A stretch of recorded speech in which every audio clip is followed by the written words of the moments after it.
Welcome to Political Misfits on Radio Sputnik, where we bring you news, politics, and culture without the red and blue treatment. My name is Jamal Thomas. I am here with my co-host, Bob Schlehuber. Get ready to go against the grain. We have another great show for you today, a smoking show for you today, actually. We'll start with a discussion on the historical events leading up to the strange and peculiar moment the world has seemed to fallen off its axis. We'll delve into the variances of laws and to complicate protests. In addition, we'll talk about Trump's power rally that is being scheduled for June 19th in Tulsa, Oklahoma. It's the first since the COVID shutdown. A little later in the show, we'll be speaking to friend of the show, Steve Grumbine, on the economic numbers and yesterday's testimony by Federal Reserve Chair Jerome Powell and Treasury Secretary Steve Mnuchin on the $2.2 trillion provided to stimulate the economy. What went right? What went wrong? In the second hour, we'll have we'll have the luxury of speaking to someone I've wanted to speak to for years. Investigative reporter and author of The Best Democracy Money Can Buy, the one and only Greg Palast. Now, Greg will explain the appalling spectacle occurring in Georgia we are still pretending was an election. Greatest democracy the universe has ever known. And yet, we're stuck with the indignity of voting precincts calling cops to force people to leave because of it's after midnight and those people still wanted to vote. Greatest democracy on the planet. Last but not least, it is Thursday. That means the sexiest named segment on the network, Trends with Benefits. We'll have a good one for you today, dealing with something that has become near and dear to my heart, the protests. We have not seen a moment like this before. And the question becomes, what can we do to stir people to action to maximize the potential of this moment? But I must start here. More than 40 million people are out of a job. The report came out today. 1.5 additional people losing their ability to pay for the things that they need to get by. 110,000 human beings have lost their lives, with 1,000 dying a day and over 2 million infected. And that 1,000 that are dying a day is not abating anytime soon. And yet, we are opening the economy. Richest country on the planet, richest country the world has ever known, we had a 3-month leadway. And instead of doing the things that were necessary, doing the things that a rational government would do, our country failed in every conceivable way to protect life and limb as opposed to profits. Is that a rational government? As many people that have lost their jobs have also lost their health care in the middle of a pandemic. With 88% of the public screaming, or at the very least Democrats, for Medicare for all, the political instrument that works in the interest of the Democratic Party, meaning the House of Representatives, and Joe Biden, who is screaming for your vote, told you to kick rocks. Biden said, I would veto it. Think of that, the temerity of a plan that has 88% support among Democrats and 70% of support among the American public. What the Democratic Party needs to justify to you is that if Donald Trump is indeed the walking apocalypse, if he is the thing that is going to destroy the edifice of democracy itself, if he is going to eat babies and kick puppies and put military on our sword or shoot your grandma, then the Democratic Party, Joe Biden, Nancy Pelosi, needs to justify how can they not accept these policy positions in order to organically ensure that they beat Donald Trump.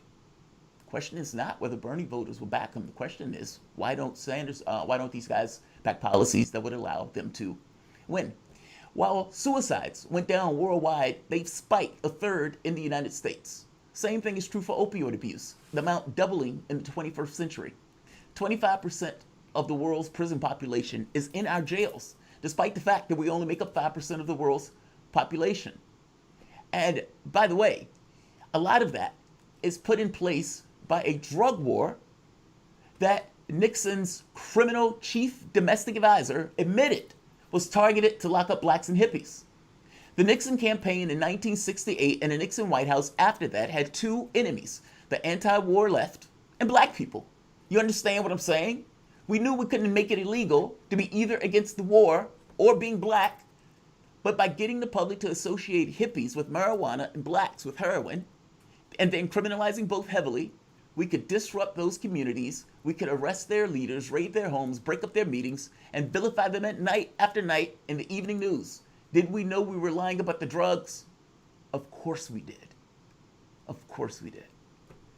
40 to 50 years, that drug war has propagated, with the Democratic Party and Joe Biden bragging about the number of people that they were putting to death. Think about that! They knew that this was a lie. Under a black president who himself was a pot smoker, knew it was a lie. Didn't matter. They still propagated that drug war, and they didn't want to look weak. They criminalized crack over cocaine, despite the fact that the chemical was somewhat of the same. They knew it was a lie. Now, logically, a political instrument was more interested in forcing people back to work than dealing with the pain of the moment. Now, we are also looking at a tidal wave, an avalanche of evictions. CNBC described it as an apocalypse. An apocalypse. To put this in perspective, the New York Times reports that even before the current joblessness crisis, evictions were troubling, common in American life. Researchers estimate that 3.7 million evictions were filed in 2016, a year when the unemployment rate was 4.7%. We're at 17%, to be generous. Now understand, despite when you hear these terms median or average income, 44% of your workforce before this took place was making $18,000 a year to live off. I'm trying to explain to you the pain of your nation. And by the way, before, this is also with millions in the streets. This is before the avalanche. Millions in the streets. CNBC reports that between March 25th and April 10th of this year, nearly half of renters between 18 and 64 reported that they were having trouble paying their rent or utilities, were food insecure, or couldn't make needed medical care, according to the Urban Institute. You realize that people that were dying of COVID-19, 3-to-1, were black. Many of those people were in low-wage jobs, the service sector, which was the sector that was hit the most. Meaning the people who were the most vulnerable were also the ones that took the axe and is taking the brunt of this. Tell me how much Black Lives Matter. To keep people in their homes, the federal government pushed through a program to basically prevent people from being evicted. That ends this month or next month. Some states put through their own programs. That also ends. The money that was supposed to be going to people to help them, that also ends. All of that stuff ends. It is a perfect storm. And again, people are already in the streets to the tune of millions. Now, I have argued that any issue on policing is really an issue about poverty, and I've tried to expand the debate to the maximalist position that the task of this generation is to eliminate the blight of poverty from this nation, something that is a choice. It is not an act of God. It is not something that we should willingly accept. Think about the amount of violence that it takes just to keep your society in place. Absolute, impersonal violence. A person being evicted from their homes, with the sad shame of it that they themselves are somehow responsible for something that is basically a societal issue. I accept, regrettably, humbly so, that despite my indelible knowing that I am right on this issue, I accept that I've been drowned out by louder voices and perspectives that believe that the better focus for this particular issue, at least rhetorically, is on the police and an intersection with the black community. Millions of people are in the streets for nearly 2 weeks screaming, defund the cops. Joe Biden comes out and gives an FU to everybody and puts out an op-ed that says, we need to give $500 million more to the cops. Now, I don't know how stupid he thinks people is. The New York budget, though the budget for the New York cops is $6 billion, and you're talking about defunding or giving the cops $500 million. That's a sixth of New York's budget, one state. Do you think we're stupid? Are you this comically lazy? We're looking for big, expansive ideas. And the best thing that you could do, $500 million, and F you to the crowd. One of Joe Biden's surrogates, McCullough, governor, Virginia, my governor, old governor anyway, comes out. Listen to what he says. Listen to what he gets caught saying about Joe Biden. People say all the time, oh, we got to get the vice president out of the basement. He's fine in the basement. 2 people see him a day, his 2 body people. That's it. And let Trump keep doing what Trump's doing. It's hard for the vice president to break through. You've got the COVID crisis. He's not a governor, doesn't have a National Guard. He's not the president, doesn't have the briefing room. He needs to come out strategically. And when he says something like he did on race relations 2 days ago, it needs to have a big impact, thoughtful, and that's what we're preferring that he actually do at the time. He's doing a lot of local. He's talking to 2-3 governors a day. He's doing roundtables, Zoom calls. He's doing with local officials. And a lot of it's being done in those 6 battleground states that we have going forward. Keep him in the basement. Keep him in the basement. If he's in the basement, that's perfectly okay with me, because after all, the worst thing or the best thing he can do or the worst thing he can do is basically embarrass himself. Trump is already doing that. We don't need him to, make a statement. Here's the catch. Your nation, the arc of time is long and it bends towards fairness. But as King said, it doesn't bend that way by magic. It doesn't bend that way by happenstance. You have millions of people out there screaming for change, for big imaginative change. And when the avalanche of evictions come through, those people are also going to be in the streets. And your political instrument with Joe Biden, Nancy Pelosi, don't accept Black Lives Matter positions. Nancy Pelosi and Chuck Schumer, get rid of the defund the police stuff. Joe Biden, we're going to increase it by $500 million. Bob, there's a problem with this. There's a problem. Yeah, I don't know where you saw I saw 300 million. Doesn't negate the point, because we're seeing that across the country of people calling for more money, and some of these politicians saying basically, if you want police accountability, we need more money for training and equipment. I mean, damn, it's like, hey, I know we're really messing up. Just a few more bucks and we'll fix it right away. Just trust us with it. No, I mean, for me, Jamar, it comes back to this conversation where I think race and class are so intricately linked within the structure and the system of capitalism, and especially with the Democrats' neoliberalism and privatization of public goods. And that privatization of public goods comes with the need to protect that with a military or protect that with a police. And it's so one and the same that if you try to dismantle part of it, you're going to dismantle the other part of it. So if you touch policing, you're going to all of a sudden challenge the Democrats on the economy. And if you challenge the economy and classes, you're going to challenge them on their support for the police. And I think what you're seeing is Joe Biden and Democrats have nowhere to go. Muriel Bowser, same thing, was interviewed. They said, do you support the defund the police call? And she simply said, no, absolutely not. I support the increase of the budget just as I had put it, not a dollar more, not a dollar less. We spend exactly what we need.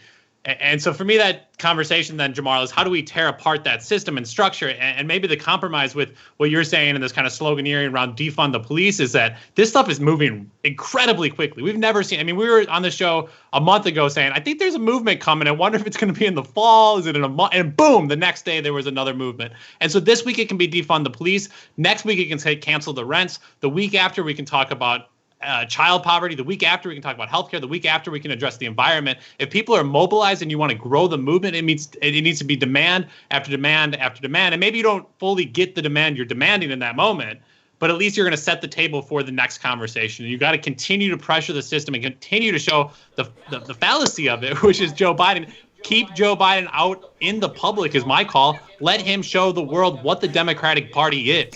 McAuliffe wants to keep him in the basement so he stays quiet, when I'm saying, no, let's listen to the Dem. What is their plan right now, Jamar? Listen to this. It's absurd. And the more they have to go out there with these absurd messages, the more people are going to realize that if you want to defeat Trump or if you're scared of Trump, we need to create a whole new system. Joe Biden's not the answer of getting rid of Trump. That's not going to solve any of this. And people are going to be back out in the streets regardless who the president is, well through November, well through January, until the system radically changes. Jamar, let's go for our first break here. I'm worked up. I'm excited. We've got a fantastic show.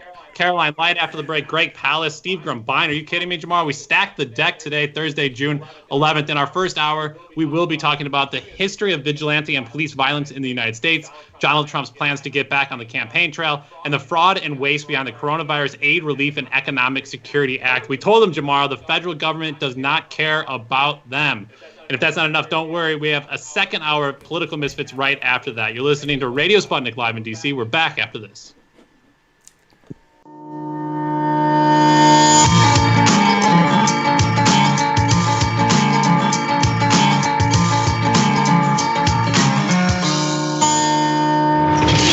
Shooting from the lip. We're taking no prisoners here. Real opinions for real people. Where we bring you people with controversial views, and instead of trying to catch them out, We actually let them expand on their views. what's going on in British politics, European politics, and indeed in world politics as well. And wherever you are, whether you're a UKIP supporter, a Tory or Labour, everything is in turmoil. John Gaunt. Shooting from the lip. Hi, this is Max Kaiser. I'm here with Stacey Herbert, and we're doubling down. Yeah, we're doubling down on crazy. We're doubling down on our new show called Double Down on Sputnik. It's doubling down on absolute joyous radio nirvana. You will love it. You will want to listen to every single episode on Sputnik. Bye, y'all.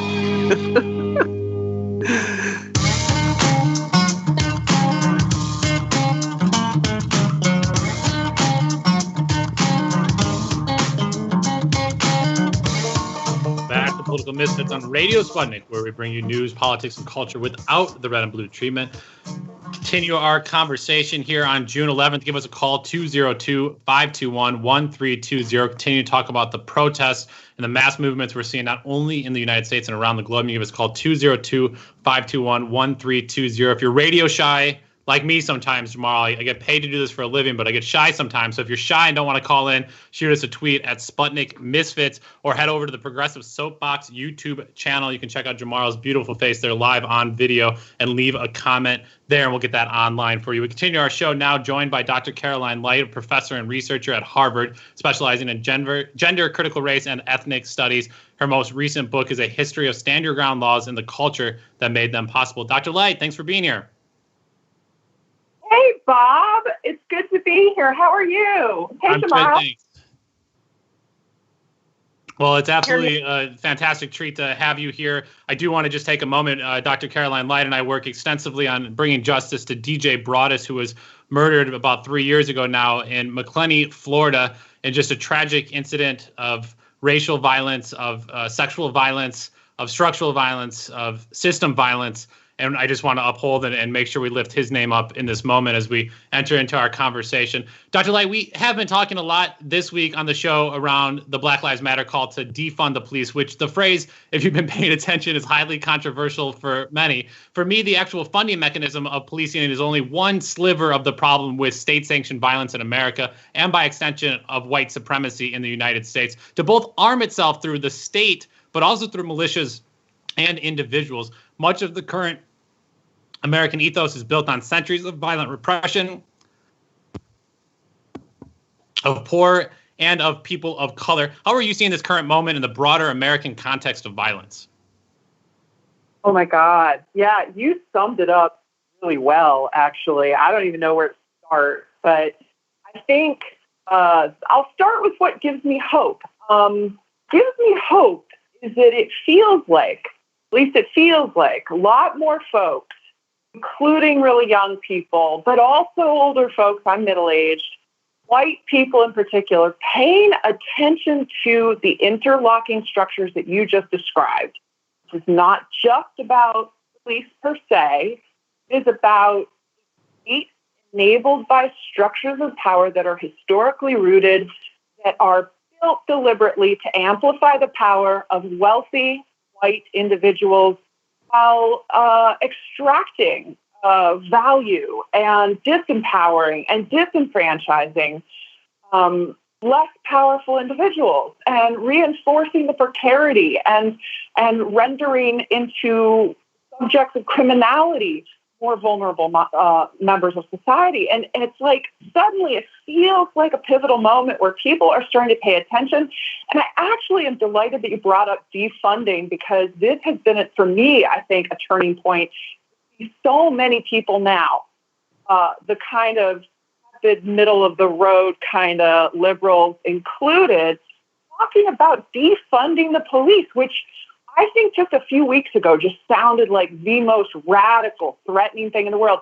I'm hearing so many people talk about defunding. Maybe they're not using the exact language of defunding, but they are talking about resource allocation away from militarization, policing, surveillance, et cetera, and more into structures that empower communities, right?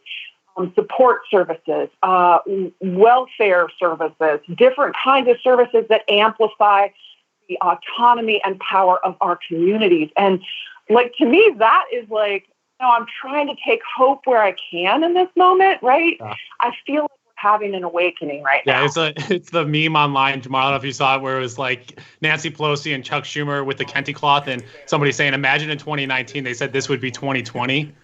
And trying to like process like how in the world did 2020 get to the point of them standing there with Kenti cloth. How did that But Dr. happen? Light, let's no, it's just like it's probably not a good sign that we've defaulted to that. But Dr. Light, I want to take a huge step back into history. I just absolutely love your book, Stand Your Ground: A History of America's Love Affair with Lethal Self-Defense. And through the book, you give so many different examples of where laws were codified through different state actions, through different individuals' actions, vigilante violence, different random cases of Congress members dueling after love affairs, all of these different stories throughout that I think are remarkable, kind of shape where we've gotten today when it comes to both the state violence and police, but also individuals are allowed, especially white people are allowed to inflict violence and not retreat from duty in stand your ground states. Yes. Where do you even want me to start? I mean, bringing the big questions today for you, yeah. Wait, what's that? I said I was bringing all the big questions for you today. Your questions, yeah. I mean, this is huge. One thing I want to try to do is, in my book, I did not think to address this issue of citizen arrest, which has recently, as you know, come to public attention, specifically through the hunting and the murder of Ahmaud Arbery. And so I think now more people are paying attention. They're thinking, what the hell is this?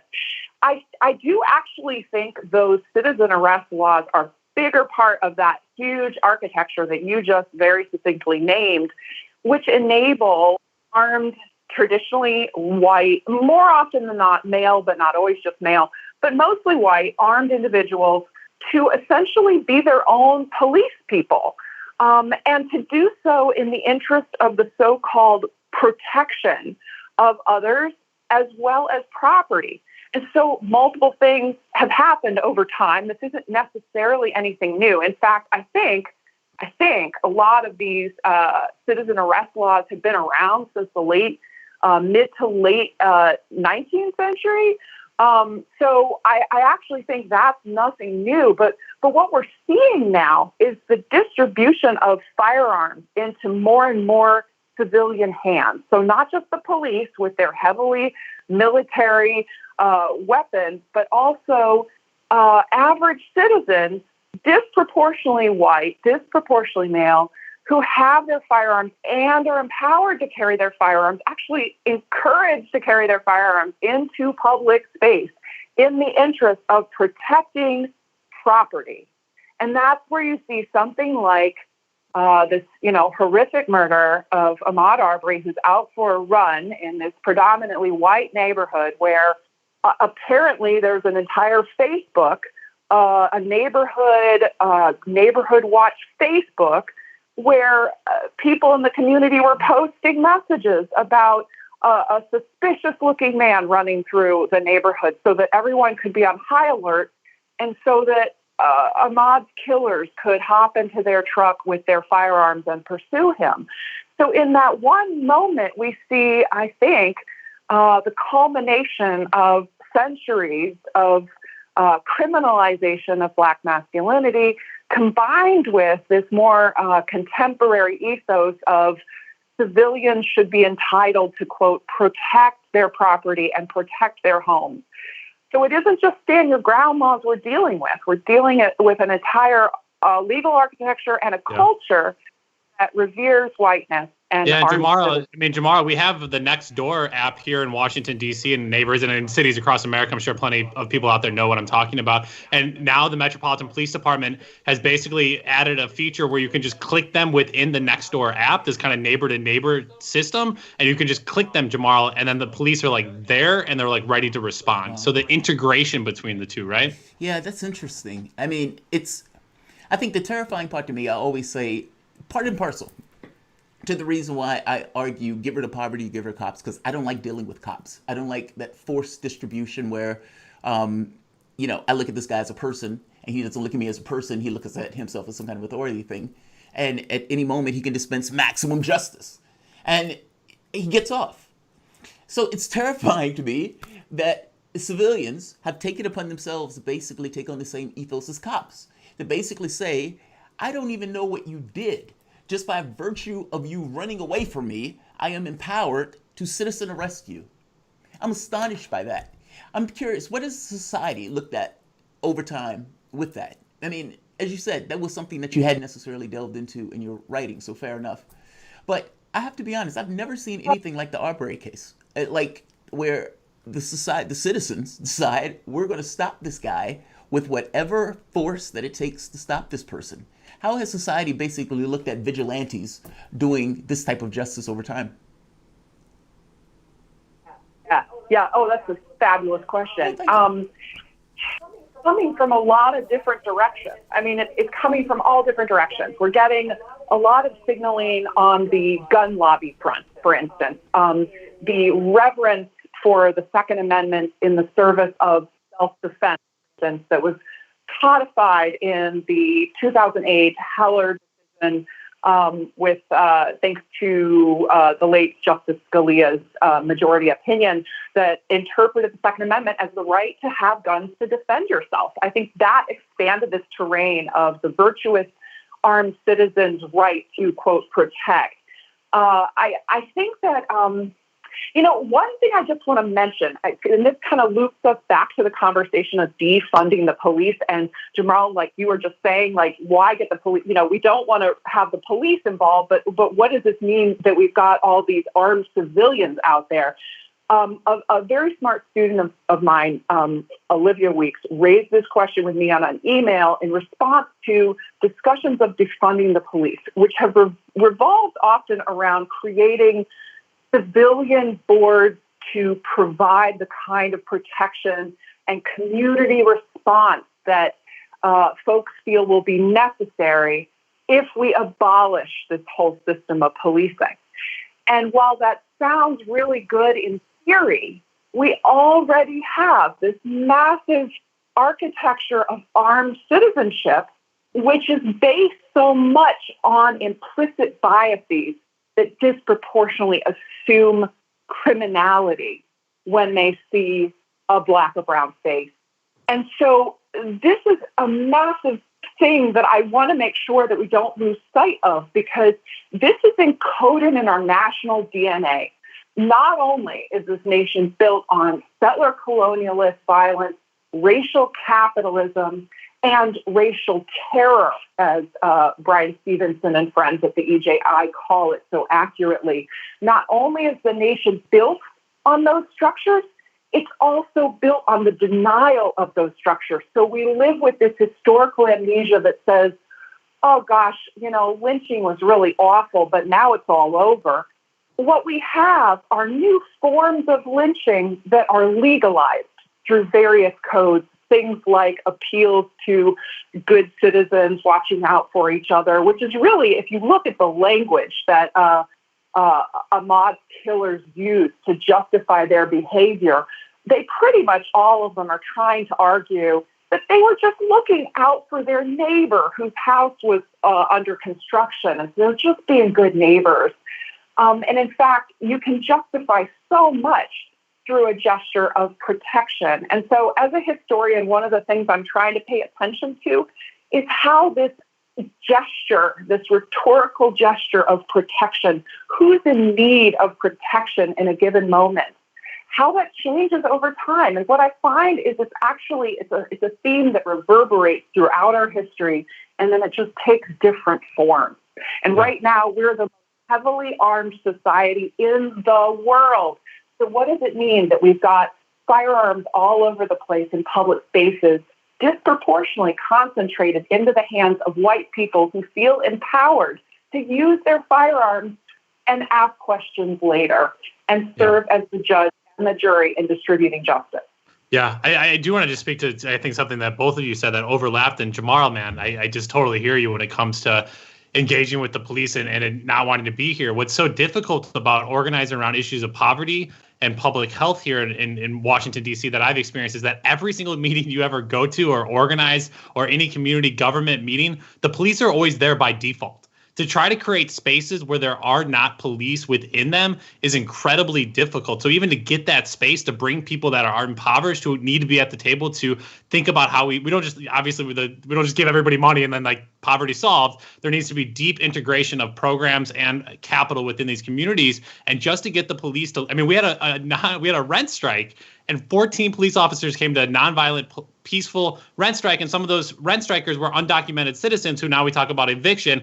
They don't have the ability to protest them because the police by default are going to be there. And so just to get some space to address the issues of poverty, it's at least getting the police to like step back a little bit. And Dr. Light, on revisionist history, I mean, we're obviously going back and forth with Donald Trump continuing to spin different stories of what happened a week and a half ago there at the White House, basically saying that when peaceful protesters a half hour before the curfew that was put into place were removed, that no U.S. military there, it was the National Guard. And then today you have General Mark Milley, the chairman of the Joint Chief of Staff, apologizing for appearing in the photo op. So he was clear, like he is a military person. And sir, he walked behind and he wasn't physically the one moving people. But you can't tell me that there weren't military personnel there when we have reporters, as well as we have plenty of protesters who have testified and have video otherwise. And so here this man is in live time trying to rewrite history. We have a caller on the line. Tyrese, thank you for your patience. We wanted to get you in here with Dr. Caroline Light on Political Misfits. Tyrese, what's on your mind today? Okay, I have to say this. We need, I got 3 comments. Poverty need to be resolved, and law enforcement need to be, reformed, all right? On the right, I was looking at, on the right, the Tea Party been co-opted by the neocons and also the Turning Point USA dealing with Peter Thiel, which have Palantir, which is that predictive program software they have, trying to find out who's going to be the criminal, which is against your Fourth Amendment rights. And you got the cops. On the left, I got to say this. On the left, y'all got to be careful. I've been doing my research. The left movement can be taken over. Like, they have this group called Sunrise Movement, which is a climate change group.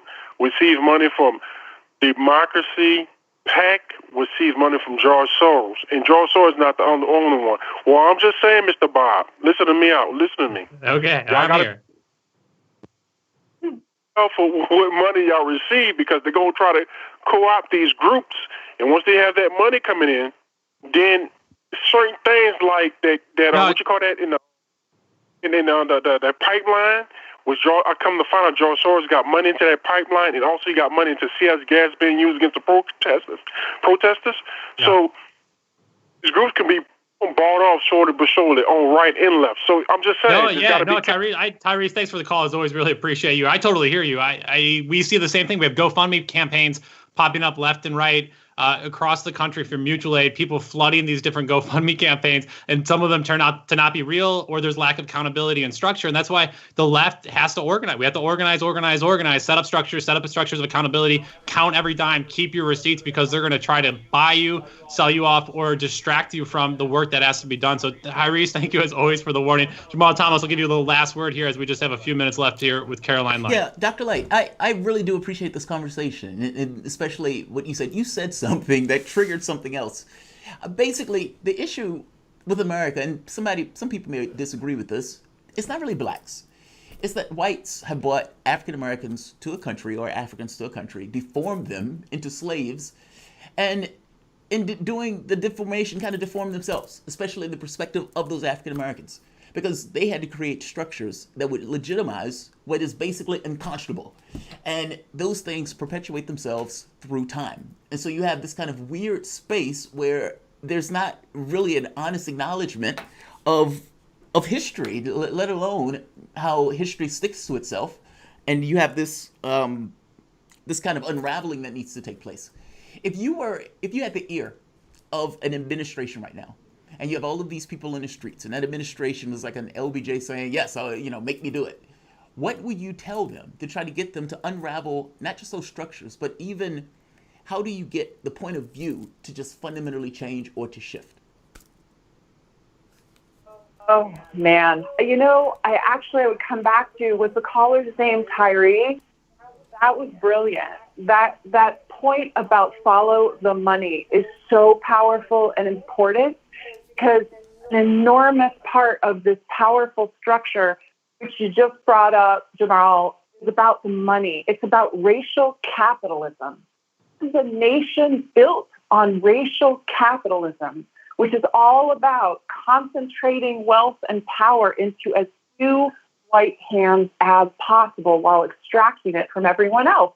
And honestly, the left is participating in it as well as the right. So this is where that really resonates, that critique really resonates to me, to be so careful, to collect the receipts literally and figuratively, to see where this money is coming from and where it's going.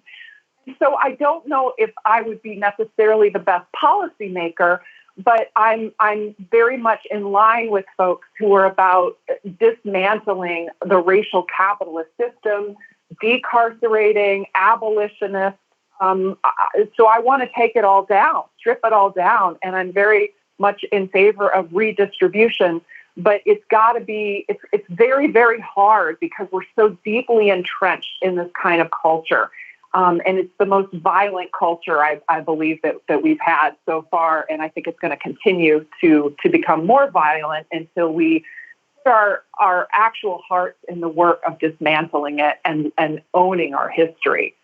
I don't think that's exactly the thing that the administration's going to hear, but that would be my message. They're always listening. They're listening right now. They're always listening. So we appreciate the hard work you do, Dr. Caroline Light, and for your time. You're the author of Stand Your Ground: A History of America's Love Affair and Lethal Self-Defense. Dr. Light, where can people find more of you and your work online? I have a website that is connected to women, gender, sexuality studies at Harvard, which is my primary employer. And I post my current articles up on there. And my most recent article was co-published with the brilliant Janae Thomas in Washington Post just a few weeks back. And it was about the legal case surrounding Ahmaud Arbery. Well, fantastic. Dr. Caroline Light, thank you again. You're listening to Political Misfits on Radio Sputnik Live in D.C. We're back after this.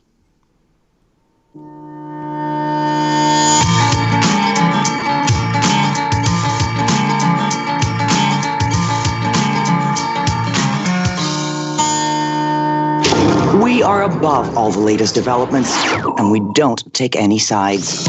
Radio Sputnik, telling the untold. Tune in to Loud and Clear with Brian Becker for the latest news, commentary, and political analysis. What's really behind the political and social crisis gripping the United States and the world? Forget the spoon-fed soundbites from the pundits who know so little about so much. We bring you independent experts, analysts, and activists. Learn what really makes the decision makers take from the boardrooms of Wall Street to the West Wing of the White House. Here is where the people fighting for change speak and are heard loud and clear, 5 days a week on Radio Sputnik and SputnikNews.com.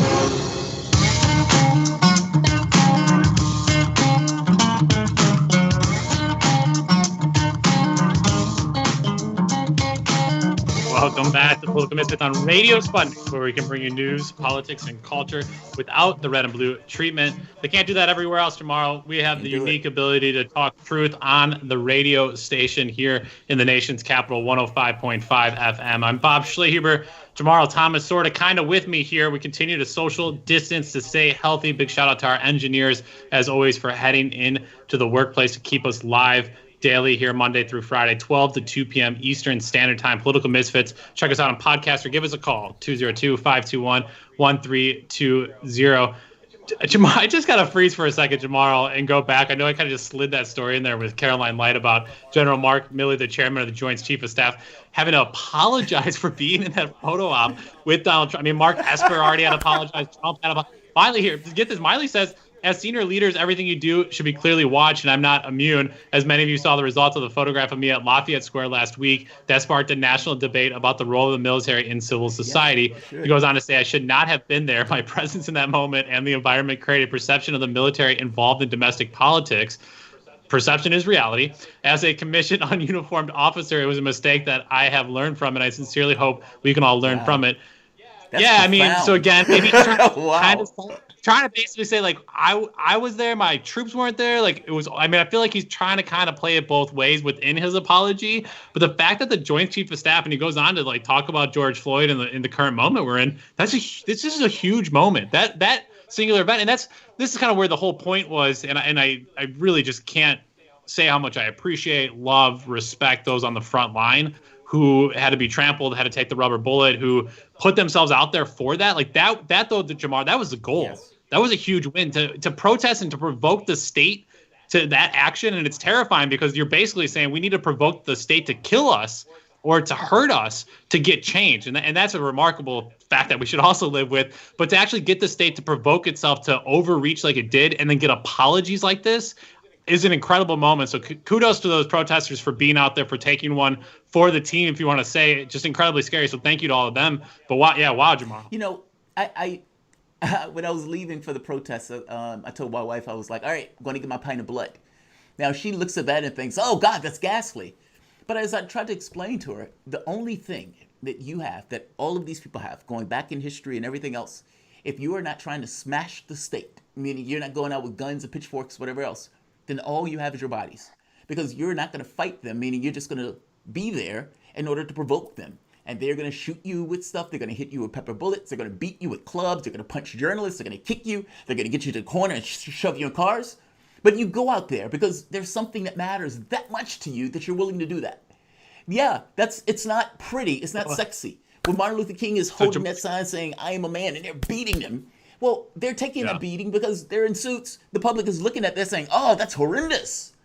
That's what they have to offer. Yeah, I mean, that's if you want to spill the blood next time. If you do want to spill the blood next time, Jamal, just put your head down and just run straight at them. Right. I promise you, they will respond to that. So be careful, though, my friend. We have a show to do here. We got to bring the news and the politics and the culture every day. And speaking of which, I mean, the other story here to get to before we get to Steve Grumbine here in a few minutes here is Trump's National Guard. Donald Trump's National Guard, the commander-in-chief, was definitely revealed this week to have shot and killed a black barbecue restaurant owner in Louisiana earlier this month. David McAddy, 53, was shot and killed in his restaurant in Louisville just after midnight on June 1st. The National Guard had swooped in the area to break up a crowd that had gathered at a grocery store next to McAddy's stand. They were there, of course, helping local law enforcement enforce a 9 p.m. curfew in the city. So Jamal, again, basically mass confusion, chaos, McAddy not knowing what was going on, thought he was under attack, pulled out his own weapon, he fired back, and the National Guard shot him in the chest.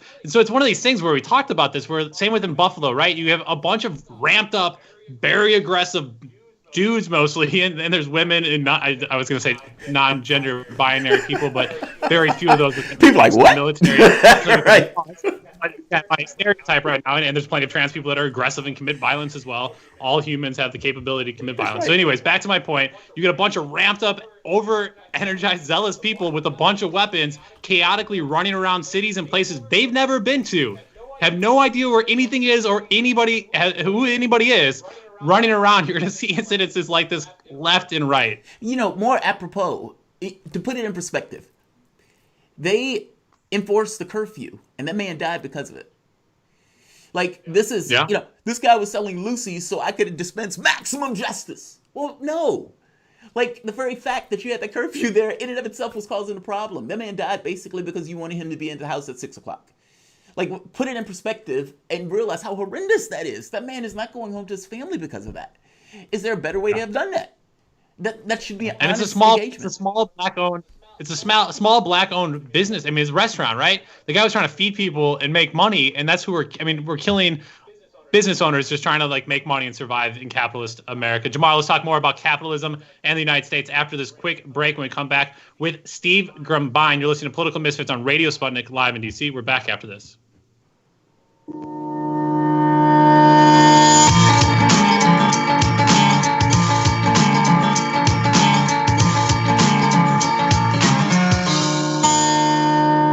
By Any Means Necessary is your guide to the movement and efforts shaping the world around us, from mass incarceration. No longer am I interested in or concerned with prison reform. I am interested only in the eradication of prisons. To the battle between police and water protectors. It was a pretty punishing disregard for the sanctity of human life, that unleashing water cannons on peaceful, prayerful water protectors. From efforts to protect the environment. The climate movement is ready to, with plenty of opposition research and force and strength, along with, the right of both science and morality to fight them on this. To the movement for Black Lives. When I first saw the Michael Brown video, when I saw that it clearly contradicted the narrative put forth by the Ferguson Police Department and by police supporters in general, 3 words came to mind: color me shocked. Stay tuned to By Any Means Necessary, 5 days a week here on Radio Sputnik.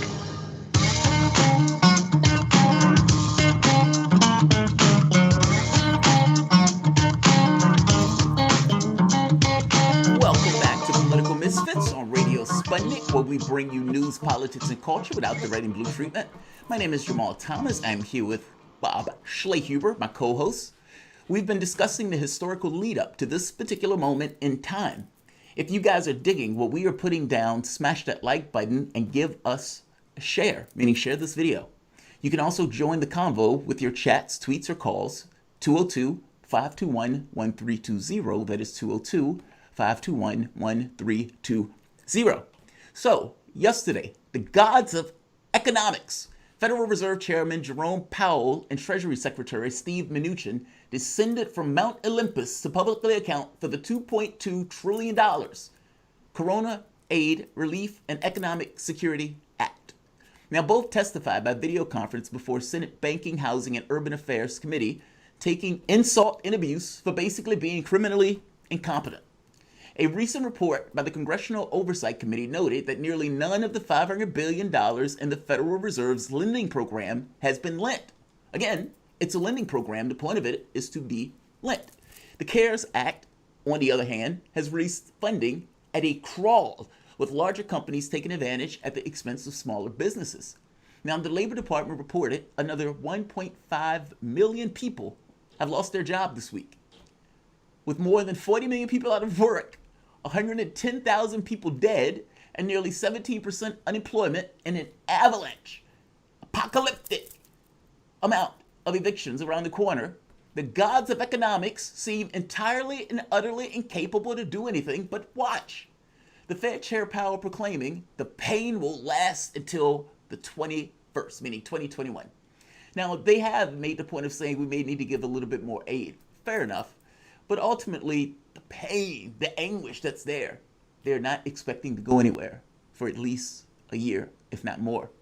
To get to the bottom of the criticism, we're joined by one Steve Grumbine, founder of the nonprofit Real Progressives and host of the podcast Macaroni, Macro, and Cheese. Steve, welcome back to the show. Hey, welcome, guys. Thank you for having me. I appreciate it. Absolutely, man. It's always good to have you.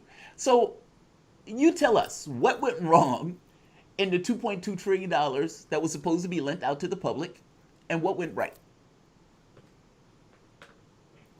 First things first, the only reason why this went through was because the Democrats touted that they were going to provide major oversight to ensure that this was going to be creme de la creme, that they were going to make sure that this money made it to the right people, that it was going to be distributed in such a way that it was really going to be for the people.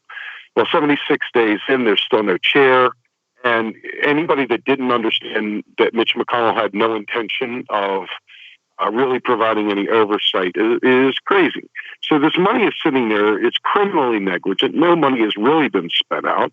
And to your point, all the stuff that you said, people are going to be losing their homes. They're going to be foreclosed on instantly. All sorts of negative stuff is going to be happening.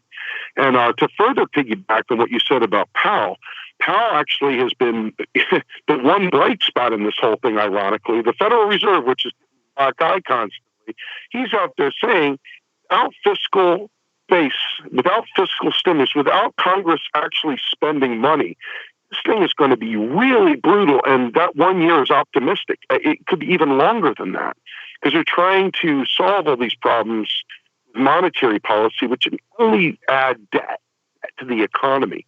The real deal is, even Powell knows without fiscal spending here, this is going to be a failure of epic proportion. It already is. And the lack of oversight is really what's driving this thing to be such an embarrassment on the country. So did anything go right with this? I mean, we're looking at 40 million people out of a job. And I imagine that the criticism is probably going to look at outcomes more than anything else. It's like, look, we gave you like almost $6 trillion if you're talking about some of the loans and whatnot. Why do we have 40 million people out of a job? Like, is that basically where the criticism is coming in? Your outcome was not commensurate with the amount of money that we dumped into it. So you look at it, it's June 11th right now. Right? So right now is our window. It's the time where you look back and you say, as of right now, I can't think of anything that went right with this bill. Nothing went right with it. They're bailing out penny investors. They're taking they're buying out these junk bonds. They're trying to buy up debt that would otherwise destroy the economy as well on the back end. The flip side is that they're not actually getting this money out. And then the thing is that the few loans that have made it out, there weren't any strings to it to ensure labor was taken care of, that the people maintained their jobs or anything. So there's so many things. There was no oversight here. This is a complete failure, a complete breakdown of government. And one could easily say that the Democrats are purposely screwing this up in a partisan ploy to try and make Trump look even worse than he does, to say, see, even his landmark legislation, the CARES Act, was a failure. Again, I look at this as a bipartisan screw job, as it always is. A bunch of political posturing, and literally nobody's received an ounce of help here. None. Well, I guess I don't want to negate your point, but obviously some people have received some help, some big corporations, some people still have their jobs in the United States. And it's always kind of, for me, I think we just forget that there's a lot of white wealth in this country that can insulate and protect itself against dramatic economic downturns like we're seeing. Obviously, we've never seen anything to this degree. Obviously, it's just hurting people across the board, and there's going to be continued ripple effects. But there are still people with savings. There are still people with aunts and uncles and family members and large real estate properties that they still own. There are people that still own stock market as much as like the Dow is fluctuating and the S&P goes up and down on the whims of the news every day. There's still wealth there. So, Steve, how do we break through and how do we challenge those who are still able to maintain wealth despite the rest of the world around them collapsing? I think the issue is not so much focusing on the people that are maintaining wealth so much as ensuring the people that are losing wealth are made whole. And I think that we speak oftentimes far more on the punitive side of things than on the making people whole side.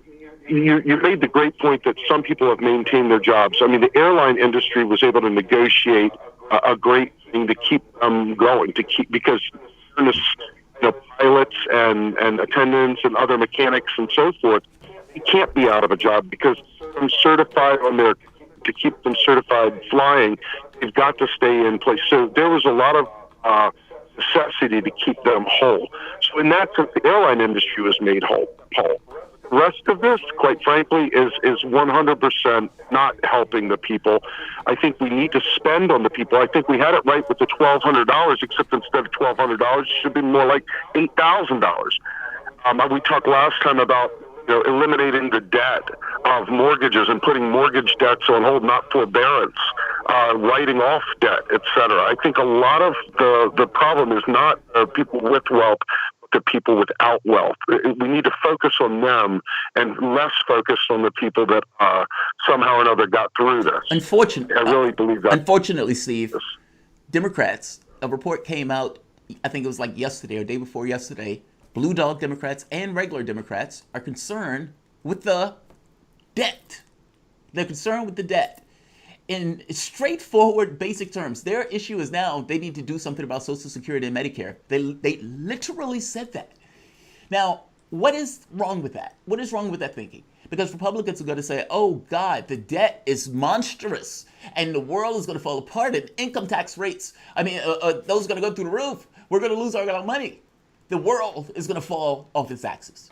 Now, you're saying that, look, you need to not overly focus on the debt. You need to focus on the human beings. That's the part you need to focus on. Now, why are they wrong and why are you right? That interest rates aren't necessarily, meaning they always make this argument that if you go this long, you're going to have inflation. I'm sorry, not interest rates, inflation. That inflation is going to become monstrous and everything is going to just fall apart and all of these countries are going to become punitive and they're going to why is that wrong? Why are you right when you say, look, the issue is not the debt. The issue more so is that you have a lot of people who are impoverished. So first things first, what is the debt? Debt is every single untaxed dollar in existence today, period. It just won't change. This answer, if you have me on next time, it'll be the same answer every single time. All the debt is the sum total of every untaxed dollar in the economy today. Whether it be in treasuries, whether it be in cash savings, whether it be just in people's pockets, wherever it is, that money is being spent right now. That every penny that is not taxed back is debt. So that is what makes up the national debt. So when you talk about blowing up the debt, what you're dealing with is you're dealing with the government spending money into the economy, more money into the economy. In other words, to pay down the debt, you have to delete money from the economy. Well, by deleting money from the economy, what you do is it's like asking a person to run a marathon by stealing their oxygen from them. And so by taking money out of the economy, what you're doing is starving the economy of real fuel, going the lubricant that makes it flow. So that's number one. Number two is, this is always used as a baseball bat against the poor. This concept of debt is always used as a way of disciplining companies, disciplining our spending habits, etc. And so by cutting off the money from the federal government, what we do is we push people to private debt. This fattens Wall Street once again, and it perpetuates the cycle from soup to nuts. And that's what you're dealing with here. Steve, I'm curious, just where I guess always just think you got to get a step ahead of the greed and the evil, Jamal. I mean, Steve, what's the next place that they steal from? Where else is there to tap? Just consider this. Any public service that our federal government provides is an area by which privatization can come in and gobble up and eat into. And they can stop funding. I mean, look at this. Our education system keeps getting more instead of paying money into the school systems to get them robust, which would help the economy hugely, we instead start pushing it out there to charter schools, private funded schools where they can make a profit off education. These are these are strategies to continue, and that's why they're starving. That's why Mitch McConnell's are saying states should go bankrupt. That's why they're telling these companies to go bankrupt, because if they take out private debt, Wall Street wins. This is more interest that they get to earn from, they get to extract wealth from the economy. They get to extract wealth from regular people.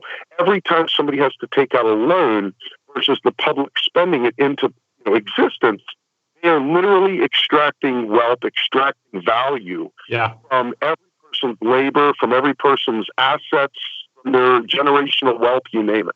Yeah, Steve, we have about 30 seconds left, Steve. I just want to make sure you plug anything and how people can find more of your work online. Sure. Just come catch us on our podcast, www.macro, the letter N, keys.com. Of course, we're on Real Progressives on Facebook and Real Progress in Action. You can find us on YouTube as well. Really appreciate it. With that, we turn to our second hour here where we'll be joined by Greg Palast to talk about the voting chaos in Georgia on Tuesday and how we can ensure fair voting takes place in November. We'll also take a look at the historical connections to the current Black Lives Matter protest and Donald Trump taking on Seattle's Capitol Hill Autonomous Zone. That's right, Jamal. Welcome, Misfits on Radio Sputnik Live in D.C. We're back after this.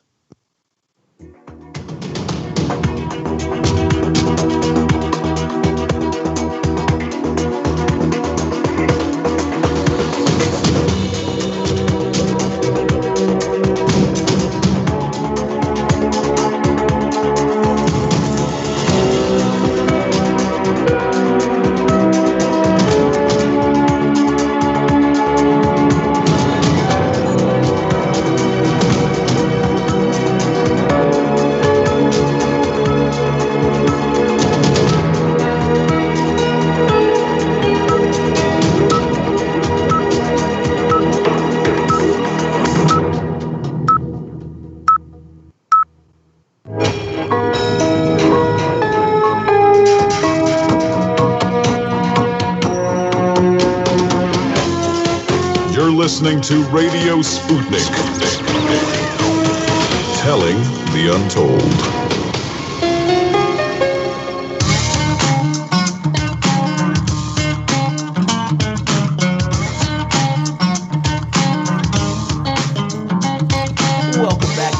Misfits on Radio Sputnik, where we bring you news, politics, and culture without the red and blue treatment.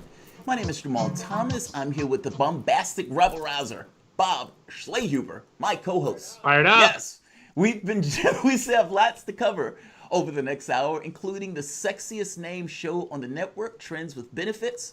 As always, your chats, tweets, and calls are amply appreciated. You can reach us at 202-521-1320. That is 202-521-1320. So, the Georgia elections that took place Tuesday were nothing short of a national disgrace. The greatest democracy the universe has ever known, with voting lines 6 hours beyond the time to which the polls were supposed to close, punctuated with the mortifying embarrassment of cops being called on voters stuck with the ignoble distinction of arguing for what was by all cosmic right thoroughly owed, their vote. With the might and vigor commiserate with the indomitable King Kong, the United States Supreme Court raised the voting rights up to the sky by its throat, and with feet dangling and a crowd chanting, "Make America Great Again," ripped off its testicles. The southern states heard the call and pulled their energies into a grim purpose. Despite a 2012 exhaustive study finding only 10 cases of voter fraud out of 600 million votes cast, the Republican-controlled states willfully disenfranchised tens of millions of voters with new suppression laws.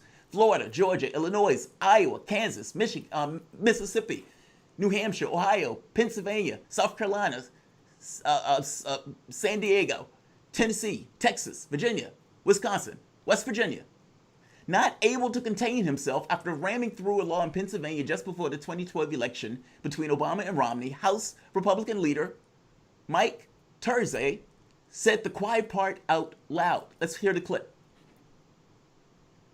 Voter ID, which is going to allow Governor Romney to win the state of Pennsylvania. Done. Voter ID, I hope you heard what he said, is going to help us to win the state of Pennsylvania. Done. The quiet part out loud, that's what it was always about. This was coupled with, among other tricks, closing down polling locations in black neighborhoods. Georgia closed 212 polling locations after gutting the Voting Rights Act. And to answer your question, no, this wasn't visited on the state equitably.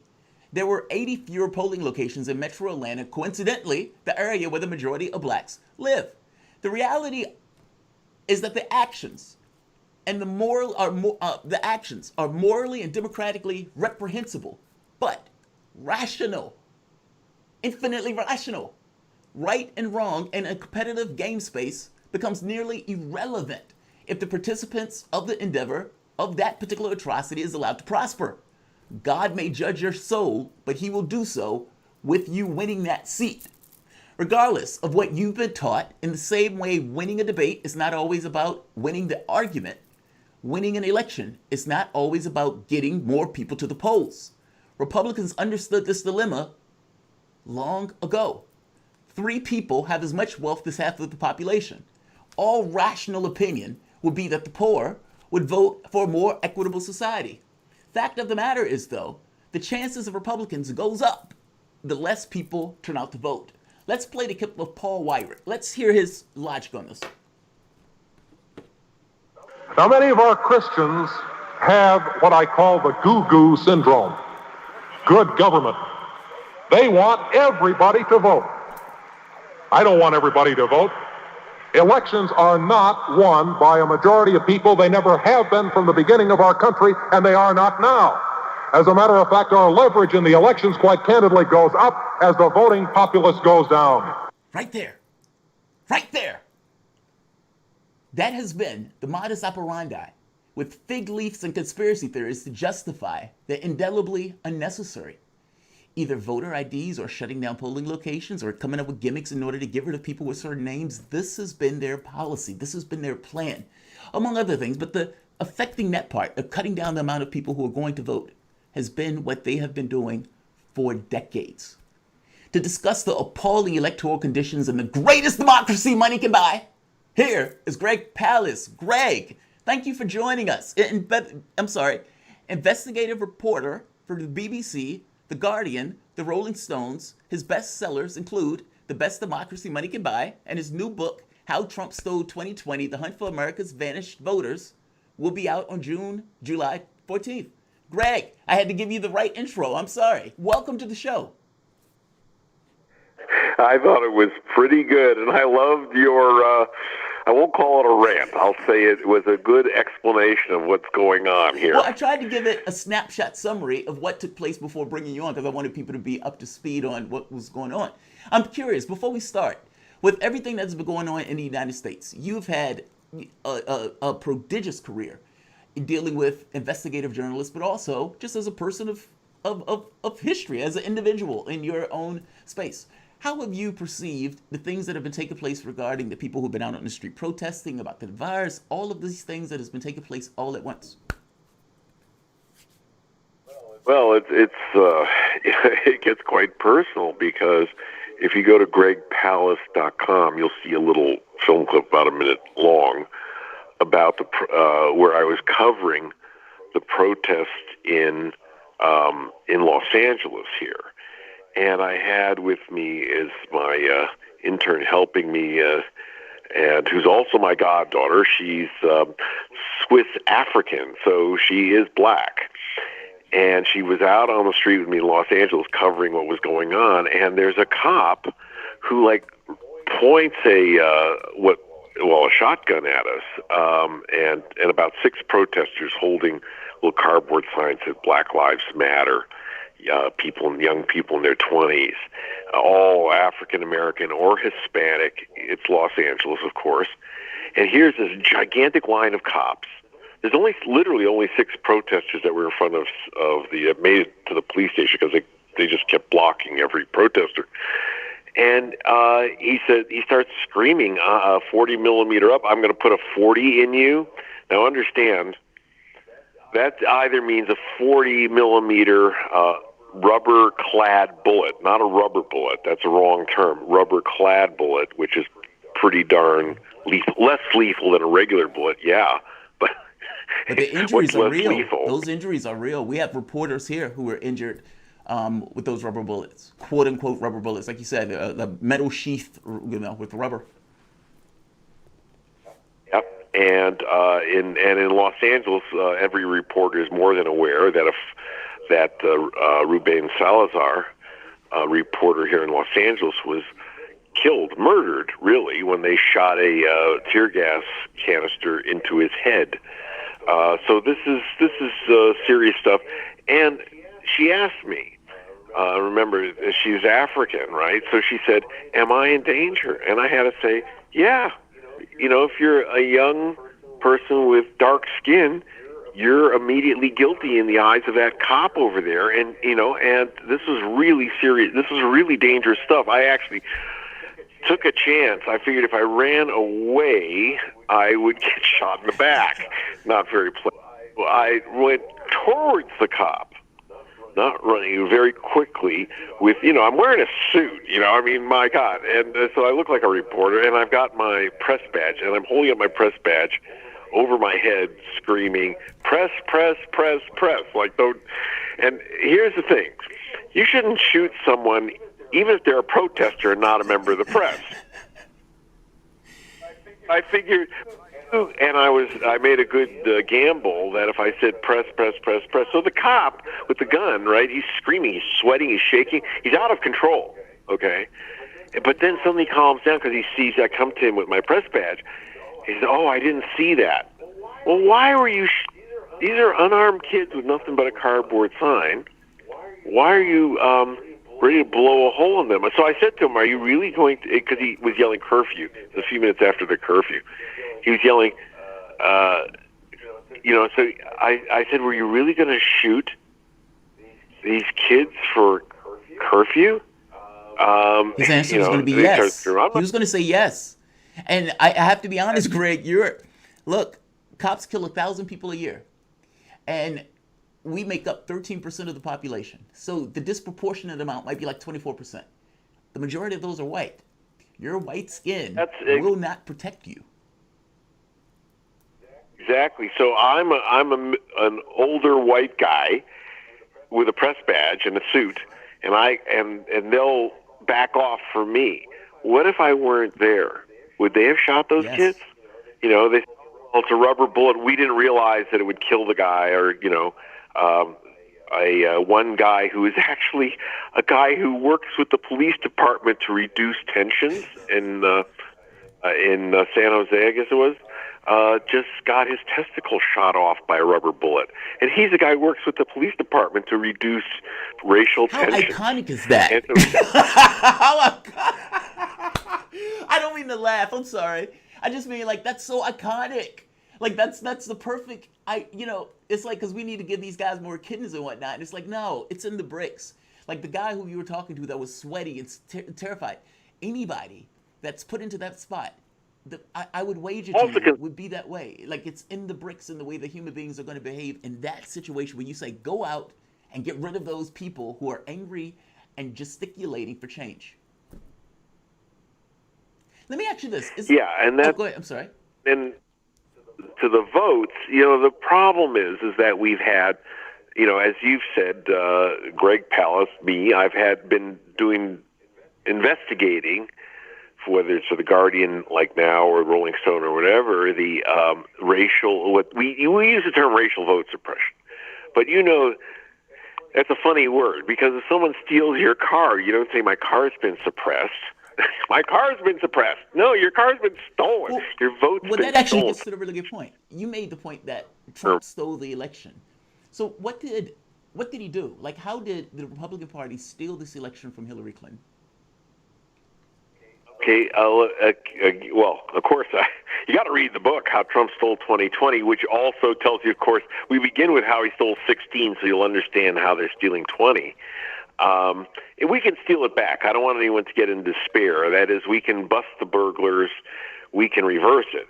But at the heart of it, okay, in 2016, you had 3 states that were key to Trump's so-called victory. Let's start with Michigan, which is, home of the UAW. Detroit, this is not a Republican state. This is not Trump land. How did he win? The answer is that in the city of Detroit, 87 voting machines broke down. That is, the scanners. Now, in Detroit, people and in Michigan, people vote on paper, which a lot of people think, that solves our problem. Well, the problem is that then the paper is put into a scanner, a machine, to read the vote. And in Detroit, 87 machines broke down. The result was that 75,355, to be exact, 75,000 votes, mostly in Detroit, in other words, African-American votes, were never counted. Never counted. Now, Trump supposedly won Michigan by just 10,700 votes. Right there. He didn't. Right. So he didn't win Michigan, not if you counted those votes. In Wisconsin, 2 weeks before the election, you played that bit about the voter ID winning elections for Republicans. Okay, in Wisconsin, 2 weeks before the election, the ultra-right-wing legislature and its ultra-right-wing governor, Scott Walker, passed and signed a law just 2 weeks before the election changing the ID requirement. Now, therefore, you had, and here's what happened, 182,000 students in the University of Wisconsin system were required to have photo state ID. Well, that's good because every Wisconsin student has a state photo ID in the UW system. But they wrote the law in such a way that if you have a gun permit, you can use that. If you have a student ID, that's 182,000 students, a student ID, that does not count for voting.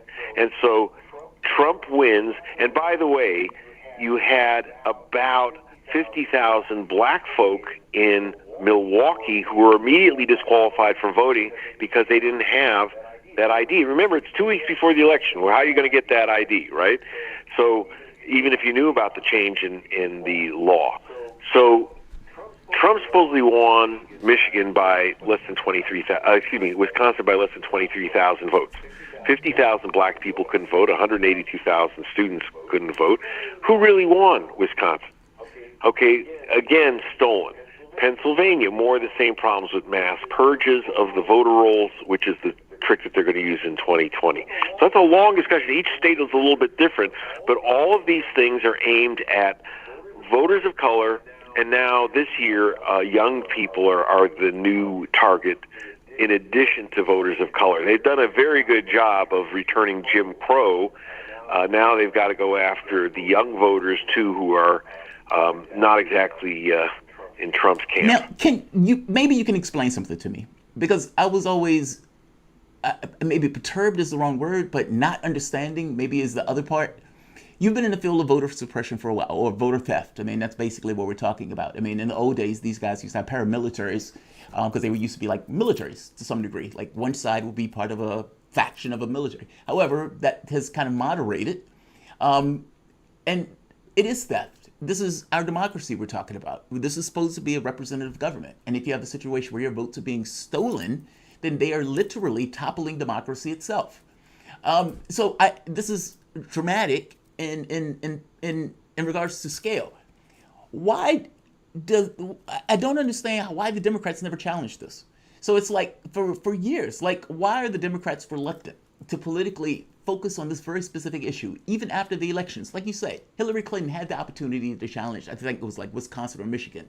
And instead she let Jill Stein do it as opposed to her, who had the money to do so. They refused to do that. John Kerry in Ohio, same thing.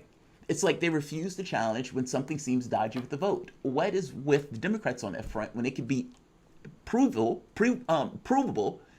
that there is malfeasance in regards to the voting? There are many theories. I have a chapter in How Trump Stole 2020 called The Silence of the Democratic Lambs. And I have to admit, I don't always know why the Democrats do not protect their voters, because after all, voters of color they're blue, they're Democrats, and you're talking like American natives, for example, are probably the most suppressed racial group, by the way. Try voting on the res. Good luck. You have to. So the question is, why don't the Democrats protect these voters? And I can't give you a really good answer to that. I mean, I can make some guesses, but to try to figure. I think the main lesson to get out is don't expect the Democratic Party to save your vote. You're going to have to save your own damn vote. I mean, they're not going to do it for you. Yeah. And there's lots of. I can guess. I mean, a couple that I can throw out in the Silence of the Democratic Lambs chapter. I throw out one. The Democrats do it too, not to the scale of Republicans, but they're pretty good at knocking out voters. And here's the interesting thing. Democrats don't go after Republicans.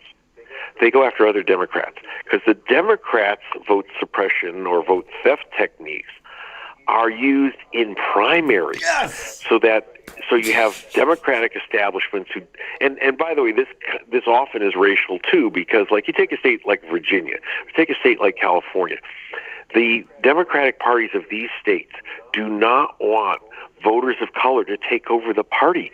If everyone voted, you'd not only have different people in office, but you'd have a very different Democratic Party.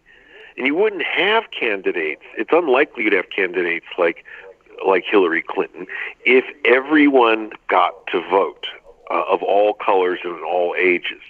So, for example, there's a chapter in my book called California Riemann about how the establishment Democratic Party of California, and I'm here in LA, we are a one-party state. There are basically no Republicans here. And so it's a fight within the Democratic Party for the old guard to maintain control.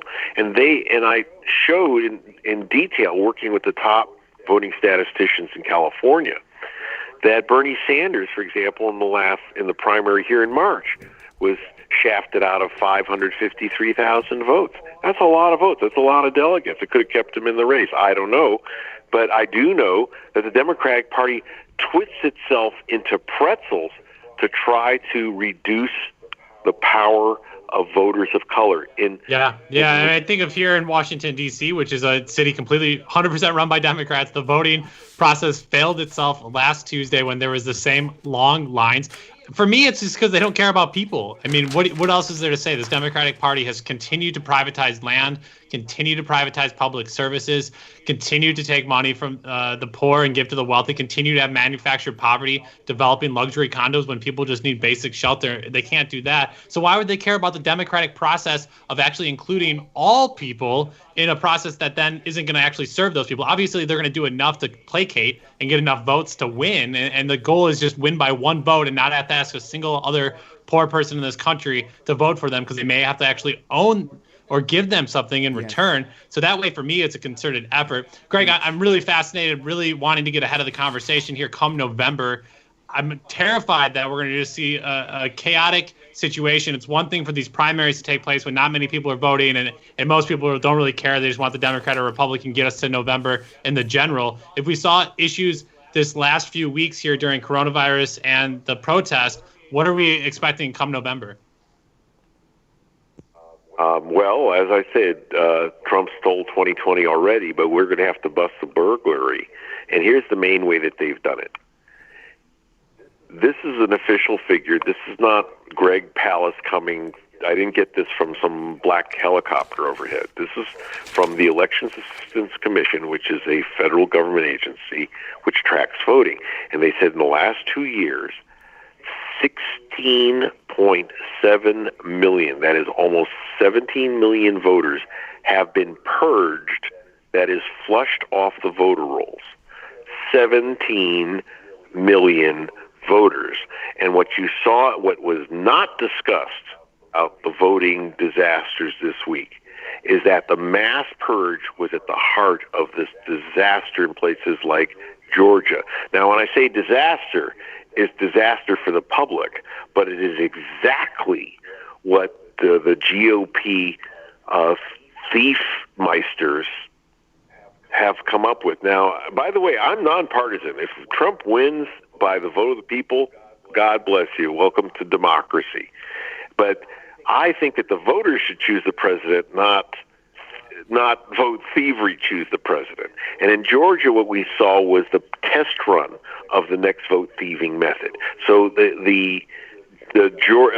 Brian Kemp, who's governor of Georgia, I've been investigating this scamp for 7 years. In fact, I just won in January a federal lawsuit against the Republican, the governor of Georgia, Brian Kemp, because at the time he was for his malfeasance as Secretary of State. He was running the elections while he was running for office against Stacey Abrams in 2018.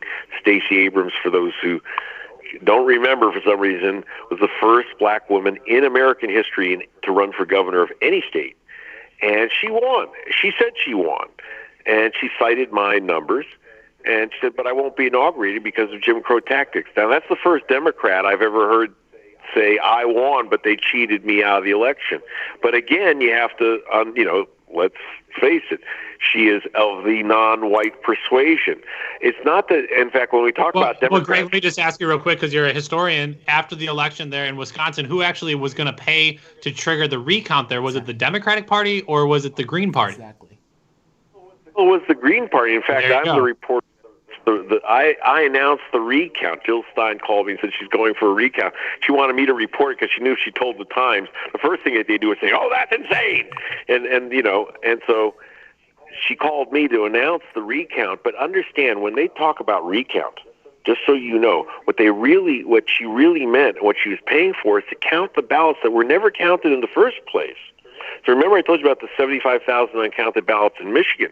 She was going to pay to have those ballots counted. They started counting them. It's clear Trump was going to lose Michigan.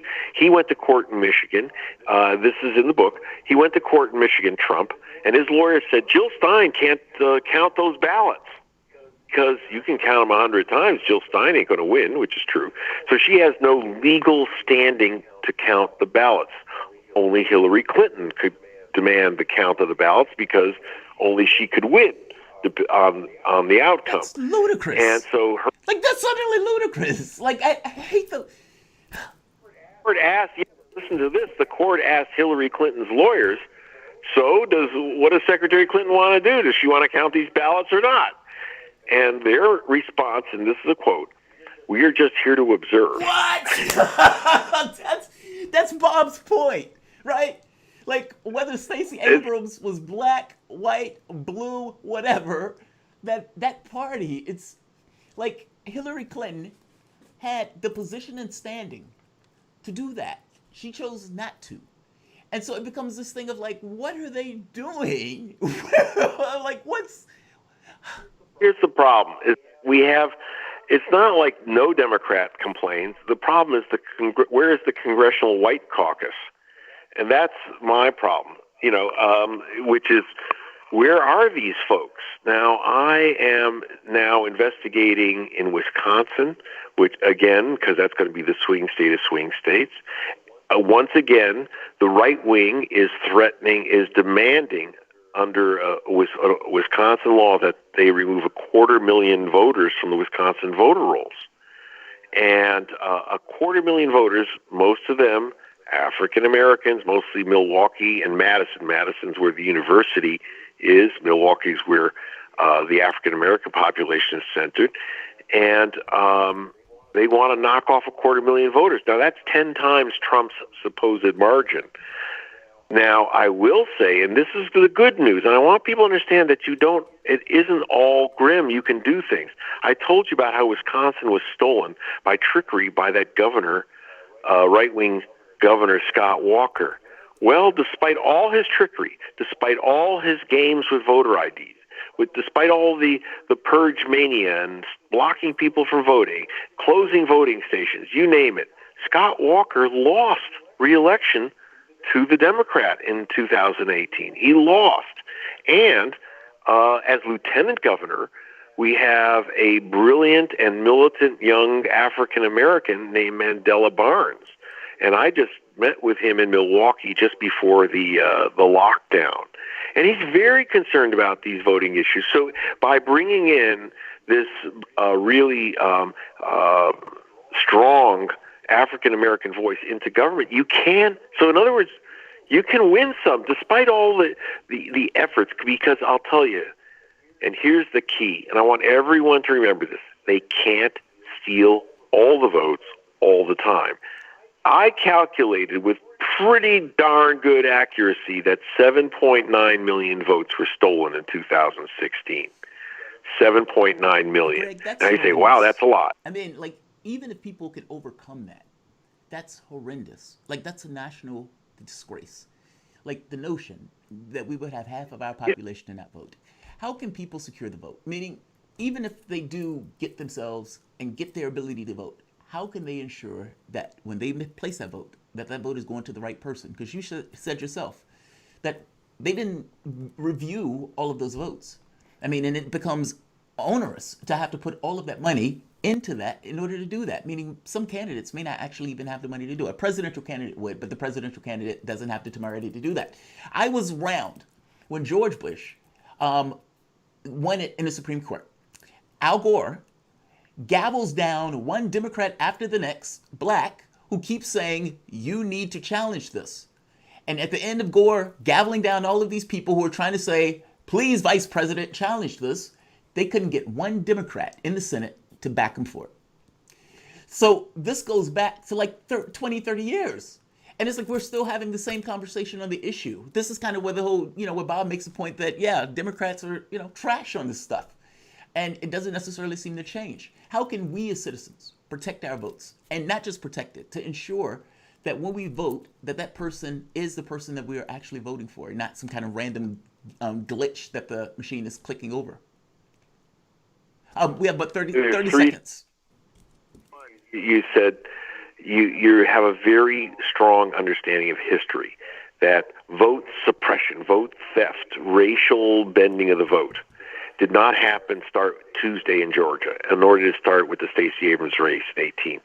It goes back to the history of our country, but the real fulcrum, the real turning point was in 2000 when George Bush supposedly won the presidency by just 537 votes in Florida.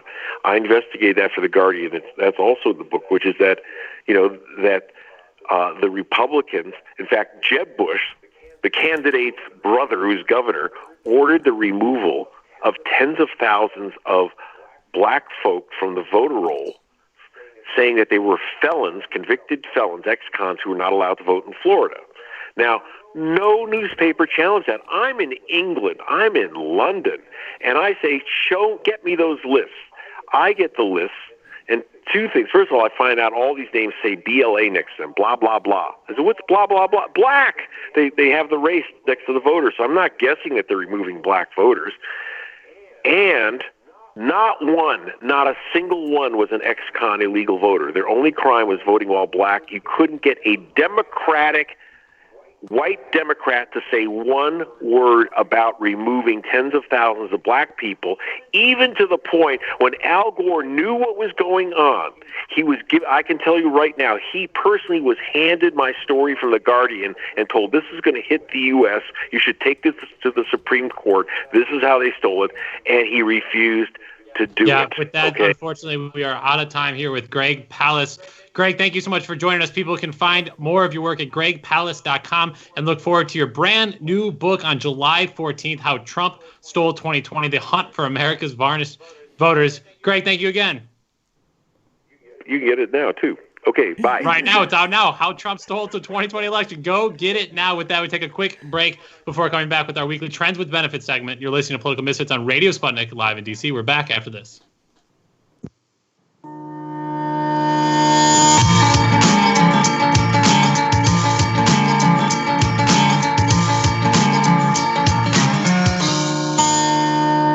Tough questions are the most powerful weapon we have. As long as you have questions, we'll keep asking.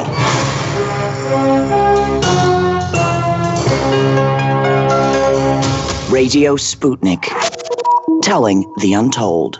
On Fridays, we get punchy. Tune into Political Misfits on 105.5 FM or 102.9 or 104.7 FM in Kansas City to debate host Jamar Thomas. And be warned, no one's holding him back.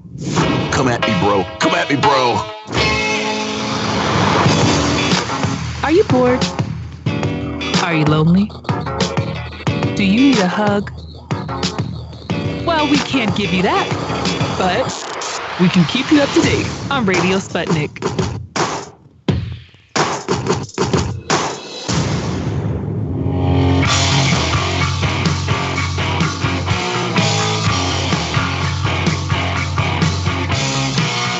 Welcome back to Political Misfits on Radio Sputnik. Time for our weekly Trends with Benefits segment. I'm Bob Schlaber here with Jamar Thomas. In our weekly Trends with Benefits, we look at the latest trends and talk about whether or not they are your friends or your future enemy. This week, we look at the ever-growing protests and the trend of folks looking for historical comparisons to these moments. Jamar, we discussed over the last several months the economic collapse in the United States through the pandemic, or for that matter, due to an incredibly broken capitalistic system, and folks comparing it to 9/11. People said this is like the Great Recession, the Great Depression, or even I suggested the Gilded Age. And now here we are in a moment being coupled with global protests for the Black Lives Matter movement.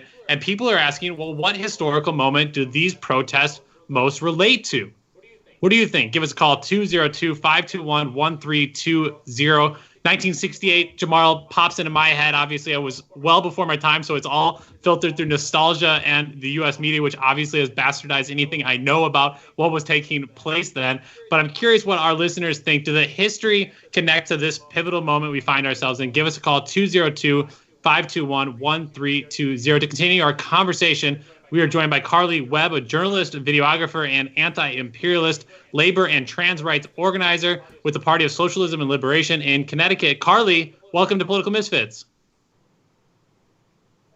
Hey, great to be here, and it was good to hear Greg Palas's voice ringing in the current situation and where we are. Are people going to finally just believe what he's telling you, or what? Because Greg had his finger on the pulse of things really for the last 16 to 20 years, and still can't gain a yard of recognition in this country, and I think that's sad. Yeah, I mean, we brought a packed house today of fantastic guests. And Carly, to your point there, I love Greg just because he realizes that you got to educate people and you got to write books. You got to put out films. You have to do journalism. You have to do radio interviews, TV interviews. You got to hold press conferences. The guy is a full-time organizer and educator, and people need to hear the message like you're saying, because it still somehow isn't resonating what exactly is taking place. But Carly, let's get to the subject at hand here, history and protest. We're going to throw a little bit of a curveball here to start. Pundits keep trying to draw connections between this moment and other pivotal moments in the last century. But Carly, you think they're wrong? To me, I believe the moment that we're seeing right now in this country, we have not seen in our country and in some ways in this planet really since antiquity in a lot of ways. I mean, yeah, we can look at 1968, which is very much the closest direct comparison that we could have. But here's the things that we're really seeing. It all comes down to this. To me, if you really want to have a historical benchmark to compare this to, I compare this to labor fights post-Civil War in a lot of ways, and all the way into the early part of the 20th century, all the way into the middle part of the 20th century, if you really want to get technical. Because to me, what we're seeing is we realize what are all union people, and the system became one big thug for J.H. Blair, and the police are the Pinkertons. That is the level of violence we have seen on our streets at a number of these protests. I mean, it seems like the powers that be have lined up on one side, the people are lined up on the other. But the biggest difference that we're seeing across the board that we haven't really seen, that we've never seen in this country is that now when people, instead of looking at a specific grievance, are looking at the grievance above all grievances really for the first time, and that is the system. It used to be people were saying burn, baby, burn, but they were targeting it at a specific target, white supremacy, racism, homophobia, transphobia. But now people are looking and saying, no, they're saying burn, baby, burn, and they're saying it's time to burn. It's time to dismantle and burn.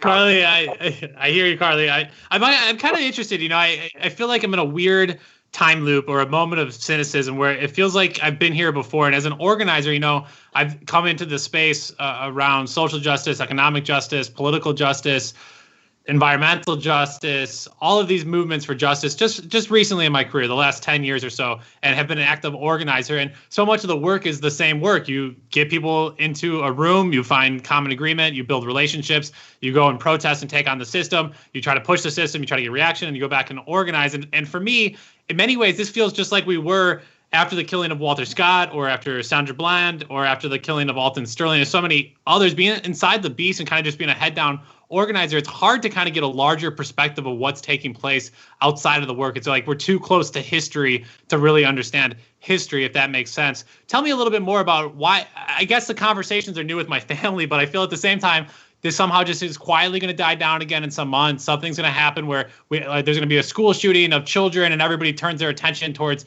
that horrific incident, and these protests are forgotten and left behind. Speak to my cynicism. Give me some hope through this moment, I guess I'm asking. Well, I'm not going to give you hope. What I'm going to give you instead is impetus to carry the fight, because there's something critical has happened that has changed the entire paradigm. And that thing that's changed it is COVID. What the coronavirus crisis has done is basically taken the dirty, soiled linens of capitalism and it's put it in front of the entire world, and people are believing it, and people are looking at it. Look at how things such as the Communist Manifesto are flying off the shelves and getting into the hands of people that before communism, ew, and now they're digging into Marx. They're digging into Lenin. I have a neighbor who is a devout, staunch patriot, anti-communist, and you know what he's grooving to right now? What is to be done to Lenin? That's what the coronavirus crisis has done. It is radicalizing people who've never been radicalized before. And the challenge for us on the left, and I mean the real left, not the Democratic Party, we have to get in the streets, get into the meeting halls, get into the union rooms, get more and more people systems like you are doing here at Sputnik, and getting in getting to the people where they are, because the people are starting to come to where they're starting to walk towards where we're at. We need to take 2 steps. For every 1 step they're taking towards us, we need to take 2 steps towards them and really engage in the vital political education that could be done. And that's one of the differences. In past organizing, yes, a lot of organizing, especially in the last 10 years, has been reactionary. Now we have an opportunity to be proactive with a real message for change for the people, and we can't get cynical and drop the ball on this one. We have to get in there and engage. And yes, we know people are not going to go. We have to engage with people where they are, not where a CLR James or an Angela Davis would like them to be. But we really have to take that message to heart, get serious, and get in there, because people are listening to us now. The hammer and sickle is on the table. We want people to pick them up. I greatly agree with you on this. The little thing in me that was, I guess, hope, that died tragically and brutally when Sanders effectively gave up the race. Bob called me and said, "Jamal, are you okay?" I said, "Yeah, what's going on?" He said, "Sanders out the race," and I nearly fell off my chair. That little thing in me has grown again with these protests, because I agree with you. It feels like something's different. I can't put my finger on it. It's this kind of ephemeral thing, but it does feel like something is in the air where the public, all at once, has regarded you and said, "Okay, what's going on?" Is there anything that you can think of historically? I know you said the Pinkertons and everything else. Occupy Wall Street, for example. Or why do you think that at this moment so many people have gone into the streets with this particular murder? I mean, 1,000 murders take place a year. What has been the thing that has gotten people to believe their political system has been so discredited that the energies that have been out in the, they've realized that their political system can't necessarily deal with their situation? What is driving that, though? Meaning, you've had 1,000 murders a year. None of those things took off in the way that this has taken off. What's different? It's in the street. No, you see, you're looking for something in the air when the fact of the matter is the people are realizing it's not in the air, it's in their mirror, and it's in the street. No, I agree with you. I guess what I'm asking is, what's the thing that pushed them into the streets? Because for the last 40 years, it's been blue no matter who. And so, from the standpoint of a political system, what is it that these guys have just said, you know what? It's in the streets now. I'm not getting what I need. It's in the streets. Why this? Why all of a sudden have all of these people decided to go? I mean, these aren't just blacks. Like, this is intersectional. Black, white, gay, straight, trans, the works. All of them out marching, angry, chanting. What's the thing that's doing this? What's driving this? To me, what's driving it is simple. People are fit. You have a lot of cis people that are realizing that a lot of cis people have run into a trans person's Monday, i.e., because of COVID, your health care got delayed. Certain things you need to do got delayed. Well, and as a trans person, I can tell you that delay you're talking about, those delays were happening for my community before COVID. If you're black, black, white, whatever. If you're a member of the proletariat, what's been going on in COVID, that's a Tuesday. But now that Tuesday has hit more of the folks who consider themselves the middle class, the people that don't realize they're in the proletariat, but they dang well are in the proletariat, they're getting that. Now, more and more people, more and more of those quote-unquote middle-class voters that they're coming, that politicians claim to cater to and make the focus point of every election year, for example, they're the people hurting now. And a lot more people who thought that they were untouchable in this system are all of a sudden they're not getting touched. They're getting grappled and strangled. And a lot of people are realizing that what happened to a George Floyd can happen to you. It can happen to you. You can be rough. You can come out and protest and claim you're peaceful, and you can get roughed up. While Nazi and Proud Boy over there with a bunch of automatic weapons, they can literally walk into the door of a governor. They can walk to the door of a governor's mansion and nothing happens to them. People are starting to realize that now it's time to pick a side. Yeah. As Pete Seeger again, here in this big Harlan County, we call it the United States, there are now no neutrals there. You're either on the side of progressive change for the people, or you're the sub for the J.H. Bush. Yeah, you gotta make. That's what they're in the street.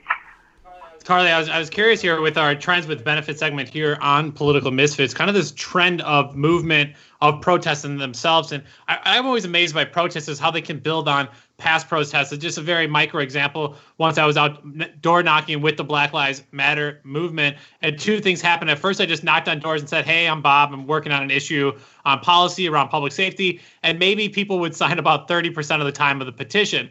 But then I was told, just say you're with Black Lives Matter DC, and I knock on the next door and the next door, and all of a sudden my success rate went up to maybe 70%. There was a cascading effect that Black Lives Matter carried this kind of cultural sway. So then when I then went to push the movement forward, it already had that name. Or the same thing could be said. I was in a neighborhood once, and they had a bunch of anti-gentrification signs out in their front yards because the park across their home was going to get turned into luxury condos. And so people had already been mobilizing and organizing these people around an economic issue and a space issue. And so when I came with my Black Lives Matter folks and we talked about a social issue, these people were ready to go. They were ready to fight. They were already primed for it. And so I think we've seen that too, as this kind of build over the Occupy Wall Street movement to the first iteration of Black Lives Matter about 8 years ago now to now this moment. Tell us a little bit more about how these protests, even though they seem kind of detached, actually build off of one another.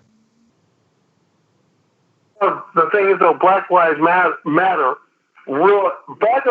first began as a galvanization, and that galvanization came from many different sectors. It didn't just come from one sector or two. It didn't just come from one sector and hope that everybody else kind of floats in.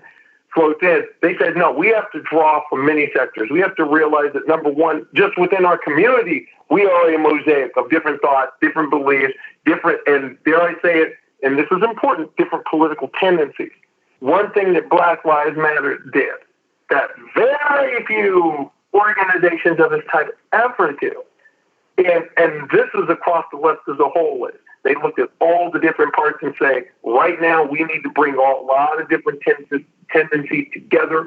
We have to, sometimes we got to smash heads, we have to have discussion, but we have to know these are the things we believe in, these are the things we're going to fight for, and then we're going to get others who believe like us, and we're going to galvanize them across a lot of different lines and realize that, number one, we need to realize what a common interests are. And I think Black Lives Matter in many ways is this galvanization that the left in this country, quite frankly, has lacked for far too long. And we all need to get with that, and within that also provide, especially those of us who are looking for true fundamental change in the system, we have to get in these movements, work with these movements, but also bring what I call the proper political education and get people to realize that, no, yes, we have to deal with the material needs on the ground right now, but we have to also work beyond that and realize that the system is that what we're seeing, all these things are symptoms, but the capitalist system is the disease, and a people-first, people-centered system is going to be the cure for a lot of this. But first, we have to get it in and galvanize and provide that education. That's something in the past that the left has not done. And now we have... I completely agree. Claire, we just have a couple of minutes left here with you. I wanted to get to one last story in the world of sports, which we were told you follow. I wanted to talk about the intersection of a bizarre sport in this conversation of Black Lives Matter, but NASCAR has made some announcements, and a few of its drivers are speaking up in this heightened moment. NASCAR driver Darrell Bubba Wallace Jr. unveiled a car painted to support the Black Lives Matter movement that will now race. Wallace's number 3 Chevrolet with Team Richard Petty Motorsports will be painted all black for the Martinsville's race, the 263-mile Cup Series race in Southern Virginia, Jamal Thomas. The 26-year-old is the first full-time African-American driver in the Top Flight Cup Series since 1971. An image of a black hand and a white hand clasping will be displayed on the hood on Wallace's face visor. The front and rear of the car will feature the words compassion, love, understanding. The side of the car will have the hashtag Black Lives Matter. Wallace Jr. also announced that his foundation, Live to Be Different, would be donating $10,000 to the Black Lives Matter Foundation. This came on top of NASCAR saying that it's going to ban the display of the Confederate fighting flag. That's not the Confederate flag. That was their war. That was the battle flag that everybody sees. They're going to ban the battle flag at all of its events and properties, and NASCAR removed its rule mandating that racing team members stand for the national anthem. Carly, yeah, I don't think we saw that before. I thought that was a pretty monumental move here in the world of sports. Well, first, full disclosure, you're lifelong NASCAR fans. In fact, you work in sports as a journalist. So, first off, Bubba Wallace is an up-and-coming star. And in many ways, this is about, for Bubba, for NASCAR, this is about getting more fans. This is getting more fans in the seats, more views to their internet properties. I mean, this is a capitalist move. I mean, don't get me wrong. I love the fact that Bubba Wallace is speaking out. I mean, on the last team that I ever thought would speak out, I never thought I'd see the day when the King Richard Petty would have Black Lives Matter on a Richard Petty Motorsports car. But you know what? 2020 has been one seriously different year. Overall, for NASCAR, they realized that for their future prospects, because NASCAR has been hurting the last 5 years. Car counts are down. Sponsors are down. Sponsorship dollars are down. More and more smaller teams are folding up their doors. The TV ratings have been flat the last 5 years. They need a spark. And part of that spark is getting a diverse fan base to go to the tracks and buy the memorabilia and have a favorite driver and buy all the products that their sponsors are sponsoring. This is what this is about. And yeah, I feel like every one of these sports just has like a tipping point of like, when do we abandon our white supremac audience and then when do we placate them? Major League Baseball, you got some work to do. Carly Webb, we're unfortunately out of time here. Carly's a journalist, videographer, and anti-imperialist labor and trans rights organizer with the PSL in Connecticut. Carly, where can people find more of you and your work online? More of my work online, actually, you can find it all over Liberation. You can find it all over Liberation News. Worked on some stuff for them just recently on protests in surprising places. I'm part of a story on protests in places where you aren't expecting protests, smaller communities. And I'm a writer contributor to Outsports, the world's premier LGBTQ sports website. Yeah, very cool. We hope to have you back here on Political Misfits. Thank you again for joining us. One last break here before we close out the show. You're listening to Political Misfits on Radio Sputnik, live in D.C. We're back after this.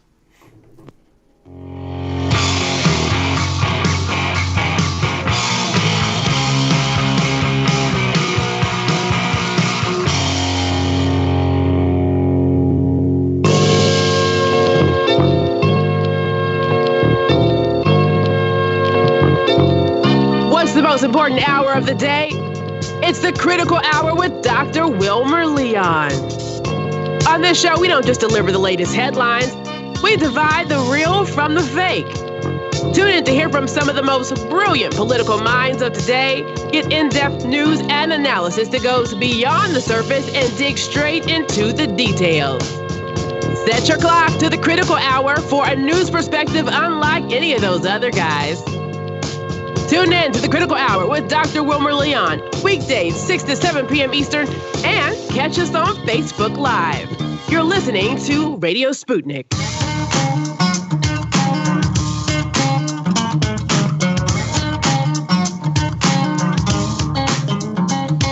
Welcome back to Political Misfits on Radio Sputnik, where we bring you news, politics, and culture without the red and blue treatment. My name is Jamal Thomas. You can see my floating head host, Bob Schlehuber. So, Bob, which story do you want? We have Capitol Hill Autonomous Zones renamed, expanded, and adds film programming. We have a double lung transplant, which is just utterly ghastly. And we have labor numbers. Mundane, but here we are. Give me the AutoZone. All right, so let's go to the AutoZone. Now, I don't know if people know this, but the Capitol Hill Autonomous Zones renames, expands, and adds film programming. So Chaz, the autonomous zone blocked off and maintained for the last few days in Seattle, is still going strong, it seems. A local journalist documented his stroll through the area last night, pointing out that lots of shops within the zone were open and commenting on the live music performances and the trash and recycling disposal underway. Chaz is cool, though, so of course the president is violently opposed to it.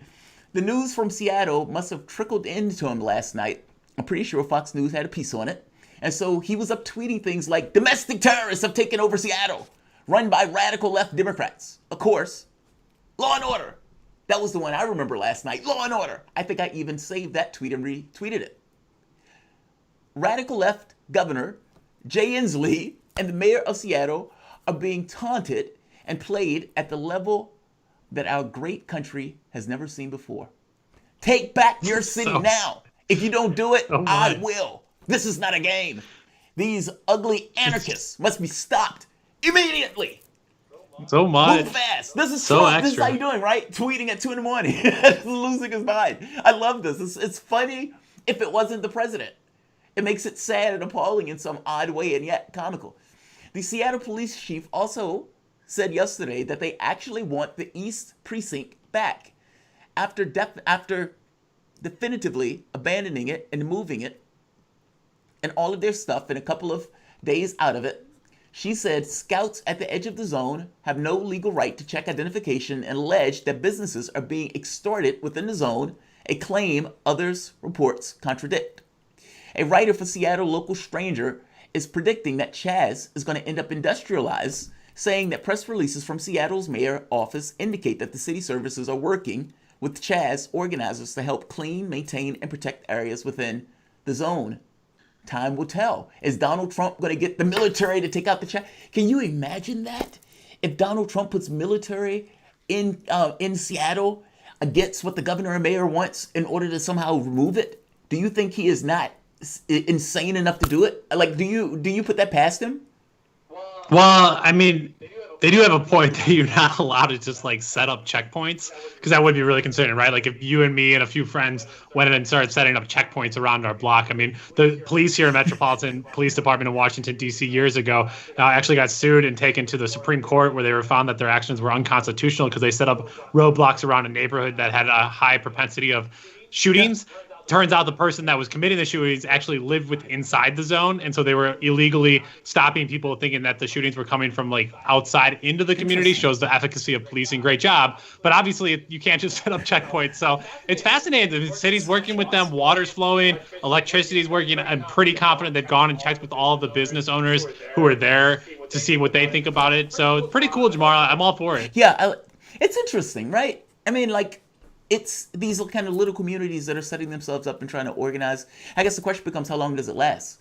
I mean, I think I heard something about something in Washington, something similar, but this is interesting to say the least. That's my biggest fear of this moment, really. You know, it makes me really sick to my stomach is that there's 30 in my community, Ward 1, Washington, D.C., 80,000-ish people, 30,000 of which live below the poverty line. And then you have a ton of people. The house next door to me just got remodeled, split into $1.5 million a piece. So incredible wealth next to incredible poverty. And so right now in this moment, people are responding, they're volunteering, they're giving all sorts of money. You're able to go and feed people. Well, if that ever like kind of slows down or stops tomorrow, do people all of a sudden just think that the problem got solved, that those people that we're feeding every day don't need the food anymore because we're outside of this moment? That is the question. How long does this last? And like, is this the new norm and then people get fed, or does it kind of just die down again? Well, this is the Columbus argument. Like my wife and I was messing with her because I like to bug her with questions that don't necessarily entirely have answers. And I would ask her, is it right that they took the Columbus statue down and chucked it in the river? And she said, yes. And I said, so if they do that to a Bill Bojangles statue, or if they do that to some kind of, Malcolm X or Martin Luther King statue, would that be fine? She was like, well, no, that wouldn't be fine. I was like, well, how do you justify one over the other? At that point, she doesn't want to talk to me.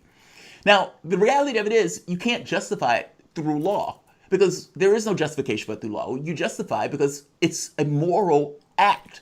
And you look at Christopher Columbus and you say, the fact that he discovered America is less relevant than all of the Native Americans he murdered. He committed genocide.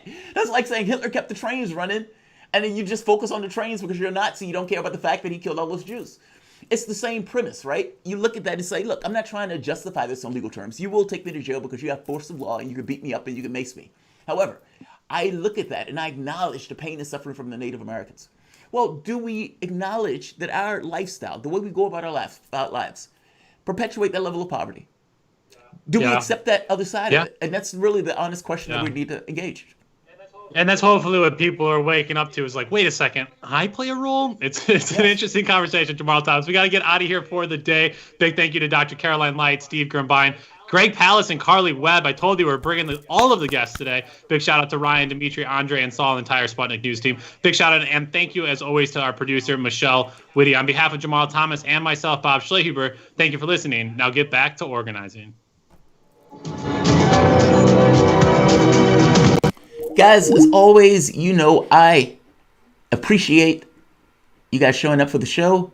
12 to 2, Political Misfits, Jamal Thomas and Bob Schlehuber. Yes. One more show down. We have one more show for the week. Let's see. Who's here? We have people here. Wesley Walker. Thank you, Wesley Walker. This was for decades of governmental class whose self-interest has taken priority over the public. Looks like. Wesley, to be honest, all of us does. All of us. I mean, when I make this argument about class, I say that with an acknowledgement that I'm part of that. That the majority of the world is dirt poor. And that regardless of the difficulties I've faced in my life in regards to poverty, it doesn't entirely compare to other people who are trying to get by on $10 a day. So, it's like I'm in this weird box where it's like I'm a product of this country. We were dragged here as slaves, but I am a product of this country in an odd way, despite the fact of the trauma. And so it's a weird quagmire, trying to that juxtaposition that, yes, there's a part of this country that is advantaged magnificently at the expense of one of the other ones. And they don't acknowledge that. By the same token, I'm not suffering at the moment, even though I might have went most of my life that way. So it's this kind of weird mix of trying to work that out. But all of us contribute basically to the system. When I go to McDonald's, or if I go to McDonald's, I am not entirely paying attention to the fact that that hamburger was tortured, or that chicken was tortured, or the person who's giving me that is making minimum wage and doesn't necessarily want to be there, is on the front line, who's putting her life in jeopardy to give me some shit that is going to give me cancer in 20 years. All of that stuff plays a part in it. It is hard to extricate yourself from that. So I feel you, Wesley Walker, when you say this for decades of governmental class whose self-interests have taken priority over other people's we're all in that boat, unfortunately. Like, share, and subscribe.